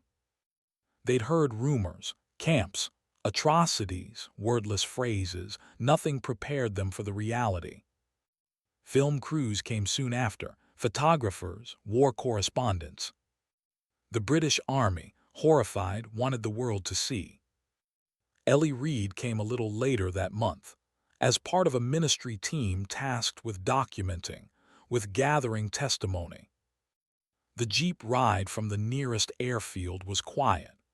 No one in the back wanted to break whatever thin barrier of ignorance still existed between them and what they were about to witness. She stepped out inside the wire and nearly staggered back. The scale. Rows of bodies stacked like cordwood near half-dug pits. Faces stretched tight over bone, mouths open. The ground churned mud and excrement and whatever else ran off from too many people in too small a space. The living moved among the dead like ghosts, wrapped in blankets, in stolen SS coats, in whatever cloth they could find. Their eyes were wrong, old and too big and at the same time flat with exhaustion. Flies buzzed in heavy clouds. A doctor in a British uniform, face drawn, briefed them. "Typhus is everywhere," he said, "and dysentery and starvation. We're doing what we can, but we weren't prepared for this many, this much. You'll see people who cannot be saved. Don't give them food, not like you're thinking. Their bodies can't handle it. Start small, liquids, boiled potatoes. We're learning as we go. God help us." God seemed very far away here. Ellie moved carefully, notebook in hand, throat tight. She tried to talk to survivors gently. Some were too weak to answer. Some stared straight through her. Others grabbed her sleeve with claw-like hands, words pouring out in a rush of languages: German, Polish, Yiddish, French, wanting, needing someone to hear. "Why Kernan mentioned his ton," one woman kept repeating in German. "How can people do this?" Over and over, as if an answer might appear if she asked enough. Ellie wrote as fast as she could, hand cramping. In one hut, heavy with the smell of sickness, she saw a girl about her own age. Though girl felt wrong, there was nothing girlish left. She lay on a lower bunk, blanket up to her chest, eyes closed. One arm was outside the blanket, the wrist was as thin as a stick. Her lips moved silently. A British nurse bent over her, checking her pulse. "She's still with us?" Ellie asked softly. "Barely," the nurse said. Her accent was Scottish, clipped. "Fever's high. We've given her what we can. The rest is up to her and whatever's up there." She jerked her chin at the ceiling. The girl's lips moved again. This time Ellie heard a word. "Mama," she whispered, then Jacob. Polish names, Ellie guessed, family.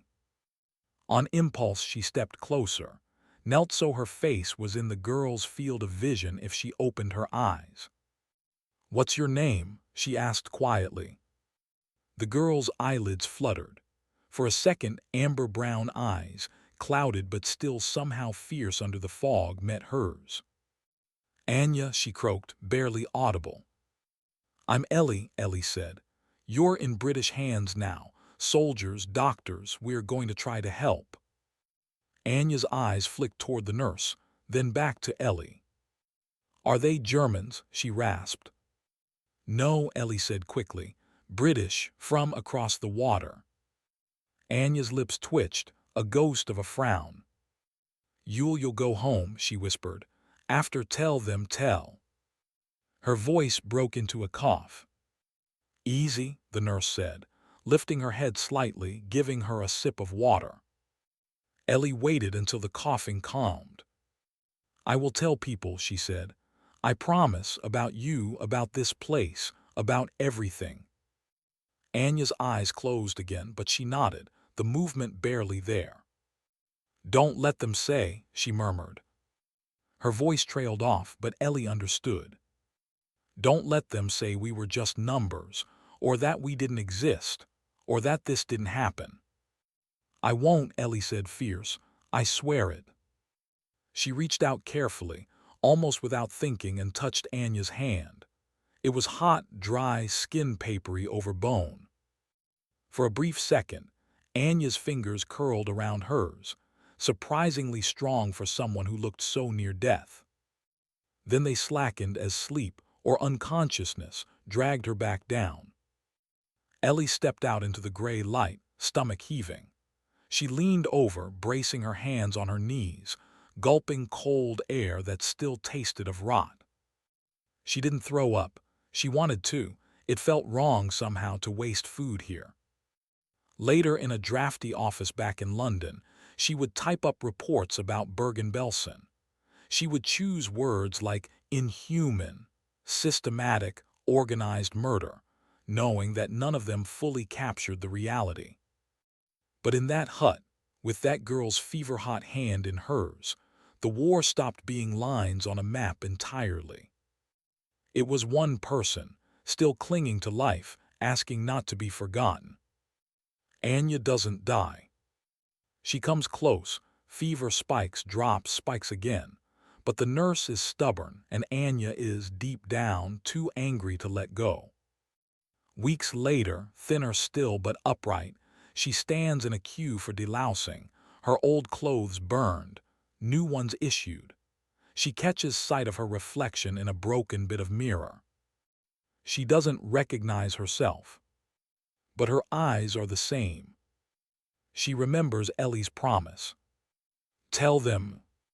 Years from now, in a small flat in North London, she will sit at a table with a cup of tea gone cold and write her story in a notebook very much like the one on Daniel's bedside. She will send it to a publisher. People will read it and feel sick and sad and, sometimes, galvanized. But that's ahead. For now, she steps out of the camp gates, past the sign the British have put up that says simply, Bergen-Belsen concentration camp, now under British control. The road beyond is muddy, the future blank. On the Western Front, spring 1945 turns Germany inside out. The Allied advance accelerates. Bridges are taken or blown. Towns are fought over, then surrendered with white sheets hanging from windows. Bombers hammer what's left of the German industrial heartland. In Hamburg, in Dresden, in 100 smaller cities, firestorms roar through streets. Karl, legs stiff but workable, finds himself back in uniform. They pulled him from hospital in late '44, gave him a brief refresher, and threw him onto the Western Front. There were fewer reserves now. Old men, boys, wounded veterans, everyone was fodder. His unit, under-strength and under-equipped, is part of an ad hoc formation trying to slow the American push across the Rhine. He knows, and they know, that they're not going to stop them. Delay them, the officer says vaguely. Give the Reich time. Time for what? No one says. He watches columns of refugees, women pushing prams piled high with bedding, old men dragging carts, children with eyes too old, trudging along roads while his unit marches the other way. Some glare at them, some plead, some just stare empty. He sees, too, German soldiers slipping away in ones and twos, disappearing into barns, into woods, into civilian clothes. He understands the impulse. He also knows that if he tries it and gets caught, it'll be a bullet from his own side before the Americans ever see him. He makes a decision quietly. If he gets the chance to surrender, he'll take it. He's done. It comes in April. They're positioned in a little copse of trees outside a village. American artillery has been pounding the area for hours. The ground is churned, trees splintered, air thick with smoke. Their ammunition is low, their stomachs emptier. The lieutenant, thin, eyes ringed, uniform hanging loose, gives the standard line about holding to the last bullet. No one responds with the usual jowl. As the shelling abates, the sound of tank engines and trucks rolls toward them. American voices, English words shouted sharp. Move up, keep spread out, watch those windows. Carl peers through a gap in the brush. He sees them, men in uniforms a different shade of green, helmets with a different curve, boots that don't quite march in step the way German ones do. Some have cigarettes dangling from their lips. One has a bandage wrapped around his head, another a photograph tucked under his strap. They're saying things he recognizes from his school English. Cover me. Watch it left. Jesus, look at this place. He can't bring himself to shoot. The man next to him does, though. A burst from his rifle cracks the air. An American stumbles, goes down. Others dive for cover, shouting. Machine guns chatter. A tree branch above Carl's head explodes, showering him with splinters. Instinct takes over.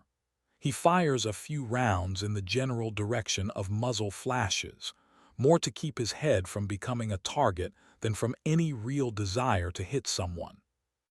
A mortar lands close. The earth bucks, someone screams.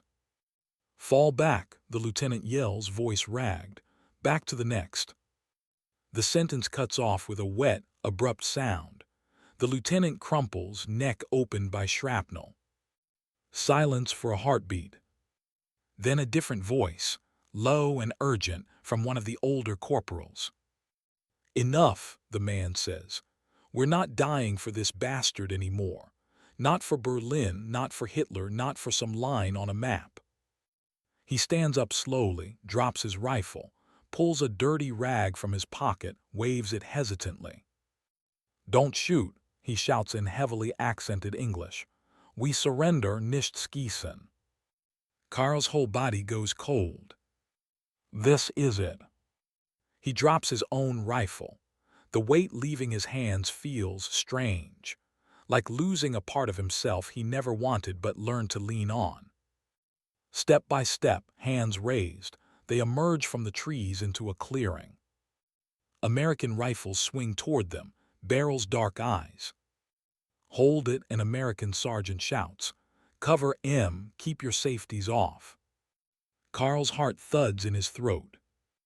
One wrong twitch, one nervous trigger, that's all it would take. Hands up, move slow, another yells. Drop your weapons back there, no souvenirs. They shuffle forward. For the second time in the war, Carl finds himself looking directly into the face of someone he's supposed to think of as the enemy. The American sergeant in front of him is lean, dust-streaked, eyes rimmed with fatigue. He has a few days' beard and a bandage on one forearm. His helmet sits a little crooked. There's a small photograph tucked into his pocket, just visible, a woman with dark hair holding a wrench. Daniel. His chest still aches when he moves too fast, but he's back with his unit. He refused to be shipped home while it was unfinished. The doc argued. He insisted. In the end, the war needed bodies more than the hospital needed one more patient. Now, as he faces this line of Germans, he feels the old training and the newer weariness wrestling in his head. He motions with his rifle. Keep your hands where I can see M, he says. No sudden moves. Carl does exactly that. Their eyes meet for a fraction of a second. To an observer, it's nothing. Two soldiers checking each other for threats. To them, it's an odd recognition. Daniel sees not a faceless crowd, but a young man maybe his own age, with a dirty face, a faint scar on his eyebrow, eyes that look like he hasn't slept in a century. Carl sees not a caricature from a propaganda newsreel, but a tired American, jaw tight, a faint line of pain near his mouth, wound, worry, and above all, a man who looks every bit as done with killing as he feels. Neither of them smiles, but something in both their shoulders loosens by a fraction of an inch. "Search M," Daniel tells Tex, who's beside him, arm healed but never quite the same. "Take anything sharp, keep M moving." "You speak English?" Tex asks one of the Germans roughly. "A little," Carl says. Tex pats him down, pulls out a small silver cross on a chain. "Keep it," Tex says gruffly, seeing Carl's flinch. "We're not in the jewelry business." Carl nods, surprised. They march back past tanks, past trucks with white stars on their hoods, past American soldiers lounging with their helmets off, smoking and watching. One GI offers them a cigarette, almost casually. "Smoke," he says, shaking the pack. Carl hesitates, then nods. The cigarette tastes like paper and relief. Later, he'll be processed, tagged, shipped to a POW camp behind the lines, maybe even sent to the States to spend the rest of the war picking crops or building roads under guard, fed more regularly than he has been in years. When he thinks back on this moment, what will stick is not the fear. It will be the feel of the rifle leaving his hands, and the look in that American's eyes, exhausted, wary, but not hateful. Maybe, he thinks in some quiet corner of himself, that's where things start to heal. Not in treaties and parades, but in the absence of hate where you expected it. A few days after that surrender, Daniel's unit stumbles on a camp. Not as big as Bergen Belsen, not infamous. One of the many satellite labor camps scattered across Germany, attached to a factory complex. The gates are open, the guards have fled, the fence still stands. The smell hits them, the silence too, a different kind than after battle. They walk in cautiously, rifles lowered but ready. They see huts, barbed wire, figures in striped clothing thin as shadows, some stand swaying, some don't move at all. A prisoner in a cap too big for his shaved head steps forward, slowly, hands raised as if he still expects to be shot. One of the GIs says automatically, "We're not here to hurt you." The words sound absurd in this place. Daniel doesn't remember later exactly what he did first. He knows he handed someone his canteen, and the medic snapped at him not to let people drink too fast. He knows he helped carry bodies, so light they felt like empty coats, to a pit. He knows he saw a pile of shoes and thought of his own, caked in French mud. That night, he sits on an ammo crate outside the camp office, head in his hands. "I thought," he starts then stops. Tex beside him finishes.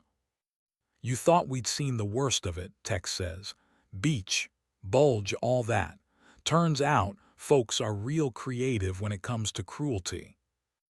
Daniel nods, jaw tight. "I met a British information officer," he says slowly. "She told me about places like this. Belsen, I believed her. I did, but seeing it." He trails off. Tex spits into the dirt. "Well," Tex says, "you went and got yourself shot, then came back anyway. I guess now we know why." Daniel looks up at the dark sky. No bombers tonight, no searchlights, just stars, cold and distant. He doesn't feel victorious. He feels tired, sick, angry, relieved, guilty for being relieved when so many have nothing left to be relieved about. He also feels, under all of that, something like a vow forming. Remember. Tell. He thinks of the blank notebook Ellie gave him, of Anya's mirror in a London boarding house, scratching words in her own. He knows, suddenly, that after will not be simple, that he will carry this with him forever like his scar. But he also knows this. It matters that they were here, that someone came, that someone opened the gates, even if too late for most. A few weeks later, on May 8, 1945, Germany surrenders. In London, people flood the streets, flags wave, strangers kiss, bells ring that were silent for years. Ellie stands in Trafalgar Square, jostled by the crowd, tears on her cheeks as fireworks streak the smoky sky. VE Day, someone shouts, victory in Europe. She cheers with the rest, but in her mind's eye she sees huts and wire and a girl's fever-bright gaze. It doesn't feel like an ending, more like the end of a chapter that bled onto every page. In New York, in small towns in Ohio, in dusty Texas streets, people dance, shout, pray. In one white-painted house outside a small Ohio town, Mary Miller weeps into a dish towel when the news comes over the radio.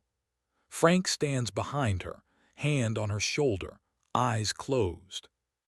He made it this far, Mary chokes. He just has to come the rest of the way. He will, Frank says, stubborn as his mother.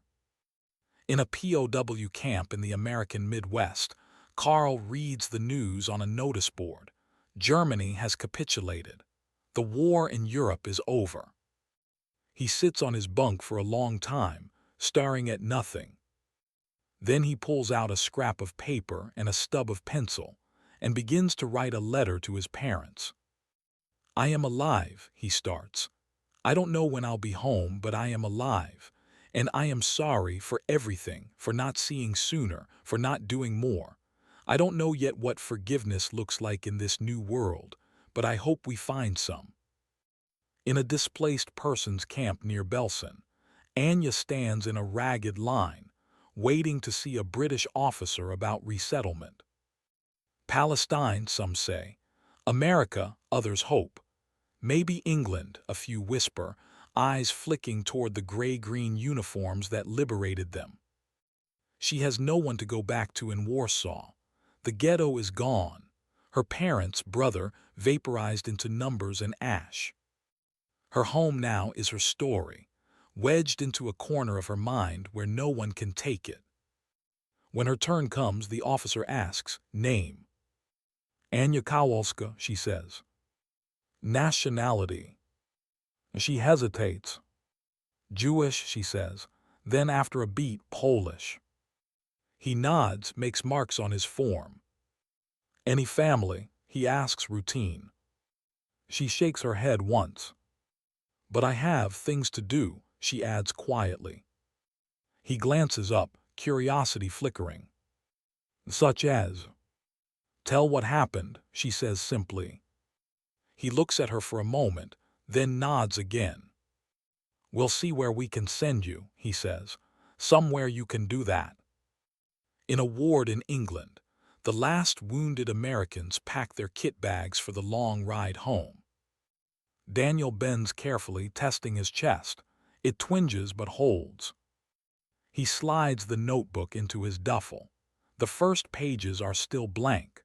The last few have scribbles, the start of something that might one day be a story, or just his way of making sense of things. A nurse hands him his papers, his ticket. Back across the pond for you, she says with a crooked smile. Yeah, he says, guess so. Outside, waiting to say goodbye before he boards the truck, Ellie stands with her hands jammed in her coat pockets. So, she says, off you go, back to the land of what is it? Milk and honey and ridiculously big hamburgers. Something like that, he says. He wants to say a dozen things. I'm glad I met you. You kept me sane. I'll never forget that day in the pub or the notebook or the way your voice sounded when you talked about Belsen. What comes out is, you should visit someday. See a sky with more cornfields than buildings. She laughs softly. You should visit here someday, she counters. When we're not rationing every crumb, I'll show you a London that doesn't go quiet every time a siren sounds. They stand there a moment, two people on the hinge between war and whatever comes after. I don't know what I'll do, he admits. Back there. I don't know how you go from this. He gestures vaguely at the base, the soldiers, the uniforms. To stocking shelves again. Maybe you don't, she says. Maybe you do something else. Use what you've seen. Right, maybe. She nods at the notebook strap peeking from his bag. Same to you, he says. Those plays won't write themselves. She smiles, then steps forward and hugs him. It's brief, slightly awkward around his duffel, but real. Take care of yourself, Daniel Miller from Ohio, she says into his shoulder. You too, Ellie Reed from London, he replies. He climbs onto the truck. As it rumbles away, he looks back. She lifts a hand, he lifts his. Then she's a smaller and smaller figure on a gray English road, then gone around a bend. He goes home. Home is both exactly the same and utterly different. The kitchen smells like coffee and bacon. The porch floorboards creak in all the same places. The town's main street has the same barber shop, the same church steeple, the same diner sign. But there are new gold stars in some windows, families whose sons didn't come back. There are empty chairs in the diner where farmers talk in low voices, laughter edged with something hollow. His mother's hug is so tight he can hardly breathe. She cries into his uniform, shoulders shaking. His father grips his hand hard enough to hurt, eyes bright but holding it together. That first night, he sleeps in his old bed and dreams of nothing he can remember when he wakes. It's the best sleep he's had in years. The war doesn't stay gone, though. It's in the way he flinches when a truck backfires, in the way he pauses at the sound of rain on the roof, just for a second, making sure it's not incoming, in the way he scans crowds, counting exits. He works at the store for a while. He helps his father in the fields. People ask him occasionally, so what was it like? He never knows where to start. Once someone at the diner says, bet you saw some real action, huh? In a tone that expects a good story. He sees Joe's face, Dowid's half-smile in Anya's memory, the piles of shoes at the camp. All he says is, yeah, and changes the subject. Mary Johnson is there, of course. She's older too, not in years, but in the way she carries herself. More sure, more tired around the edges. Her hair is a little shorter now, practical. They take walks sometimes, down by the river, past fields buzzing with insects. I kept your letters, she says once, teasing him. You have terrible handwriting. You read them anyway, he replies. Every one, she says. They don't rush anything. War has taught them the value of not pretending you have more control than you do, but there's something there, a possibility. Sometimes on the porch at night, Daniel opens his notebook. He puts pen to paper. He doesn't write a grand history. He writes small things. The sound of a ramp hitting water on a foreign beach. The smell of hot metal and wet wool. Joe's half-sentence. A German with tired eyes putting his hands up, cross flashing for a second on his chest. A girl he never met, somewhere in Poland, tying her hair back with a faded ribbon while planes drone above. He doesn't know yet what it will become. A book, a stack of papers in a drawer, stories told to children on cold nights. But he writes. Years pass. Ellie does go back to plays eventually. In the late 1940s, a small theater in London puts on a piece she wrote about a woman working in a ministry office during the war. People call it honest, too soon, necessary. She marries, then doesn't, then keeps her name and her stubbornness either way. Sometimes, at quiet moments, she thinks of an American boy on a hospital bed and hopes he found a way to make peace with his ghosts. Karl is repatriated to Germany in 1946. He returns to a country carved up into zones, a city he barely recognizes, streets he walked as a child flattened, familiar buildings sheared open to the sky. His parents are alive. His mother's hair is all gray now.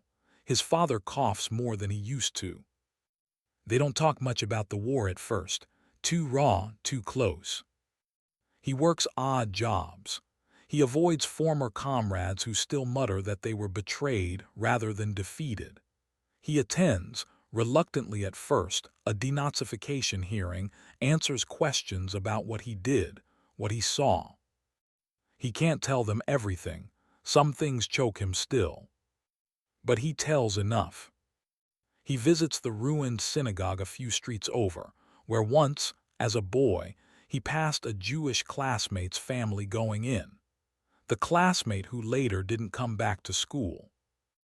He stands in front of the shattered doorway, hat in his hands, and feels a shame so heavy it could sink him. He doesn't drown. He joins a small group that talks about rebuilding something better. They argue about democracy, about guilt, about how to raise children who will not grow up cheering for men like Hitler again. He keeps the cross his father gave him. It no longer feels like a shield, more like a reminder to keep looking hard at himself. Anya ends up in England. Bureaucracy plays its strange part. Quotas, sponsorships, paperwork with too many stamps. A relief organization arranges it. A letter from a British nurse who remembered her determination helps. She arrives at a gray dock under a gray sky, wrapped in a donated coat, clutching a small suitcase with everything she owns. London is not the city it was before the war. There are still bomb sites, still shortages. But there is also life spilling into cafes, onto buses, into queues outside theaters. She moves into a hostel with other displaced women. She learns English properly this time, not as a half-secret language overheard in school books. She gets a job mending clothes. Eventually, she starts working as a translator for war crimes investigators. She meets Ellie again, briefly, at a gathering about Belsen testimonies. "You kept your promise," Anya says in halting English, eyes searching her face. "And you kept yours," Ellie replies, gesturing at the pages in Anya's hand. They are not friends in the ordinary sense. Their lives move in different circles. But there's a thread between them that doesn't need regular tending. One evening, years later, Anya sits at a small table in a flat in Golders Green, pen scratching across paper. She writes in Polish, in English, sometimes in a mixture when one language fails her. She writes about Warsaw before the war, about bread lines, about the boy who grabbed her arm in a square and yanked her out of a line to death. She writes about a British woman in a grimy hut whose hand was warm, whose eyes didn't flinch. She ends one section with, "I do not know why I survived when so many did not. I do not think there is a reason, but since I did, I consider it my responsibility to remember not just the numbers but the faces, the jokes, the small acts of defiance, the moments we were still human in a place designed to strip us of that." If you read this, if you imagine even for a moment a girl on a balcony in Warsaw feeling the first bomb shake the rail under her hands, then perhaps some part of us wins. Somewhere in Ohio, a man in his 50s sits on a porch with a notebook. The white paint on the house has been redone since those hot nights of 1939, but the crickets sound the same. Daniel's hair is threaded with gray now. There's a groove beside his mouth that wasn't there before the war, and a deeper one above the old scar on his chest. His kids are grown. One lives in Chicago, one a few towns over. They have their own lives, their own wars, smaller, more personal. Beside him, on a small table, lies a folded newspaper with an article about some new conflict in a place he had to find on a modern map. You'd think humans would get tired of doing this, he thinks. Inside, Mary, his wife now for decades, name changed but laugh the same, hums as she does something in the kitchen. The smell of pie drifts out, real and comforting. He opens the notebook. There are other ones now, stacked carefully on a shelf inside. Drafts, false starts, stories he wasn't ready to tell yet. He's been writing for years, not for fame, not really, but because the alternative is silence, and silence feels like complicity. He writes a line. When the ramp slammed down, the world became smaller than the width of my own breath. He pauses, taps the pen. He remembers a girl in a camp he never saw, whose story reached him only later in someone else's words. He remembers a German he searched, the brief flash of a cross. He remembers a London night and a woman saying, "One good story can be worth a battalion." He smiles a little. He writes, "There were millions of us, soldiers, civilians, prisoners, survivors, dead. No single story can hold all of it, but each story is a thread, and if we weave enough of them together, maybe, just maybe, those who come after will see the shape of the thing and think twice before picking up the match." He hears the screen door creak. "You coming in, or are you planning to freeze out here?" Mary calls. "Just a minute," he says. He adds one more sentence. "I was there. Others were too. We were afraid and brave and stupid and kind and cruel and human. This is what I remember." He closes the notebook, sets it gently on the table. The night is dark and calm. Somewhere far away there are other sounds, other dangers. There always will be. But for this moment on this porch, the world is quiet. He stands, joints protesting slightly, and goes inside to where the light is and the warmth and the people he loves. The war is over. The stories aren't.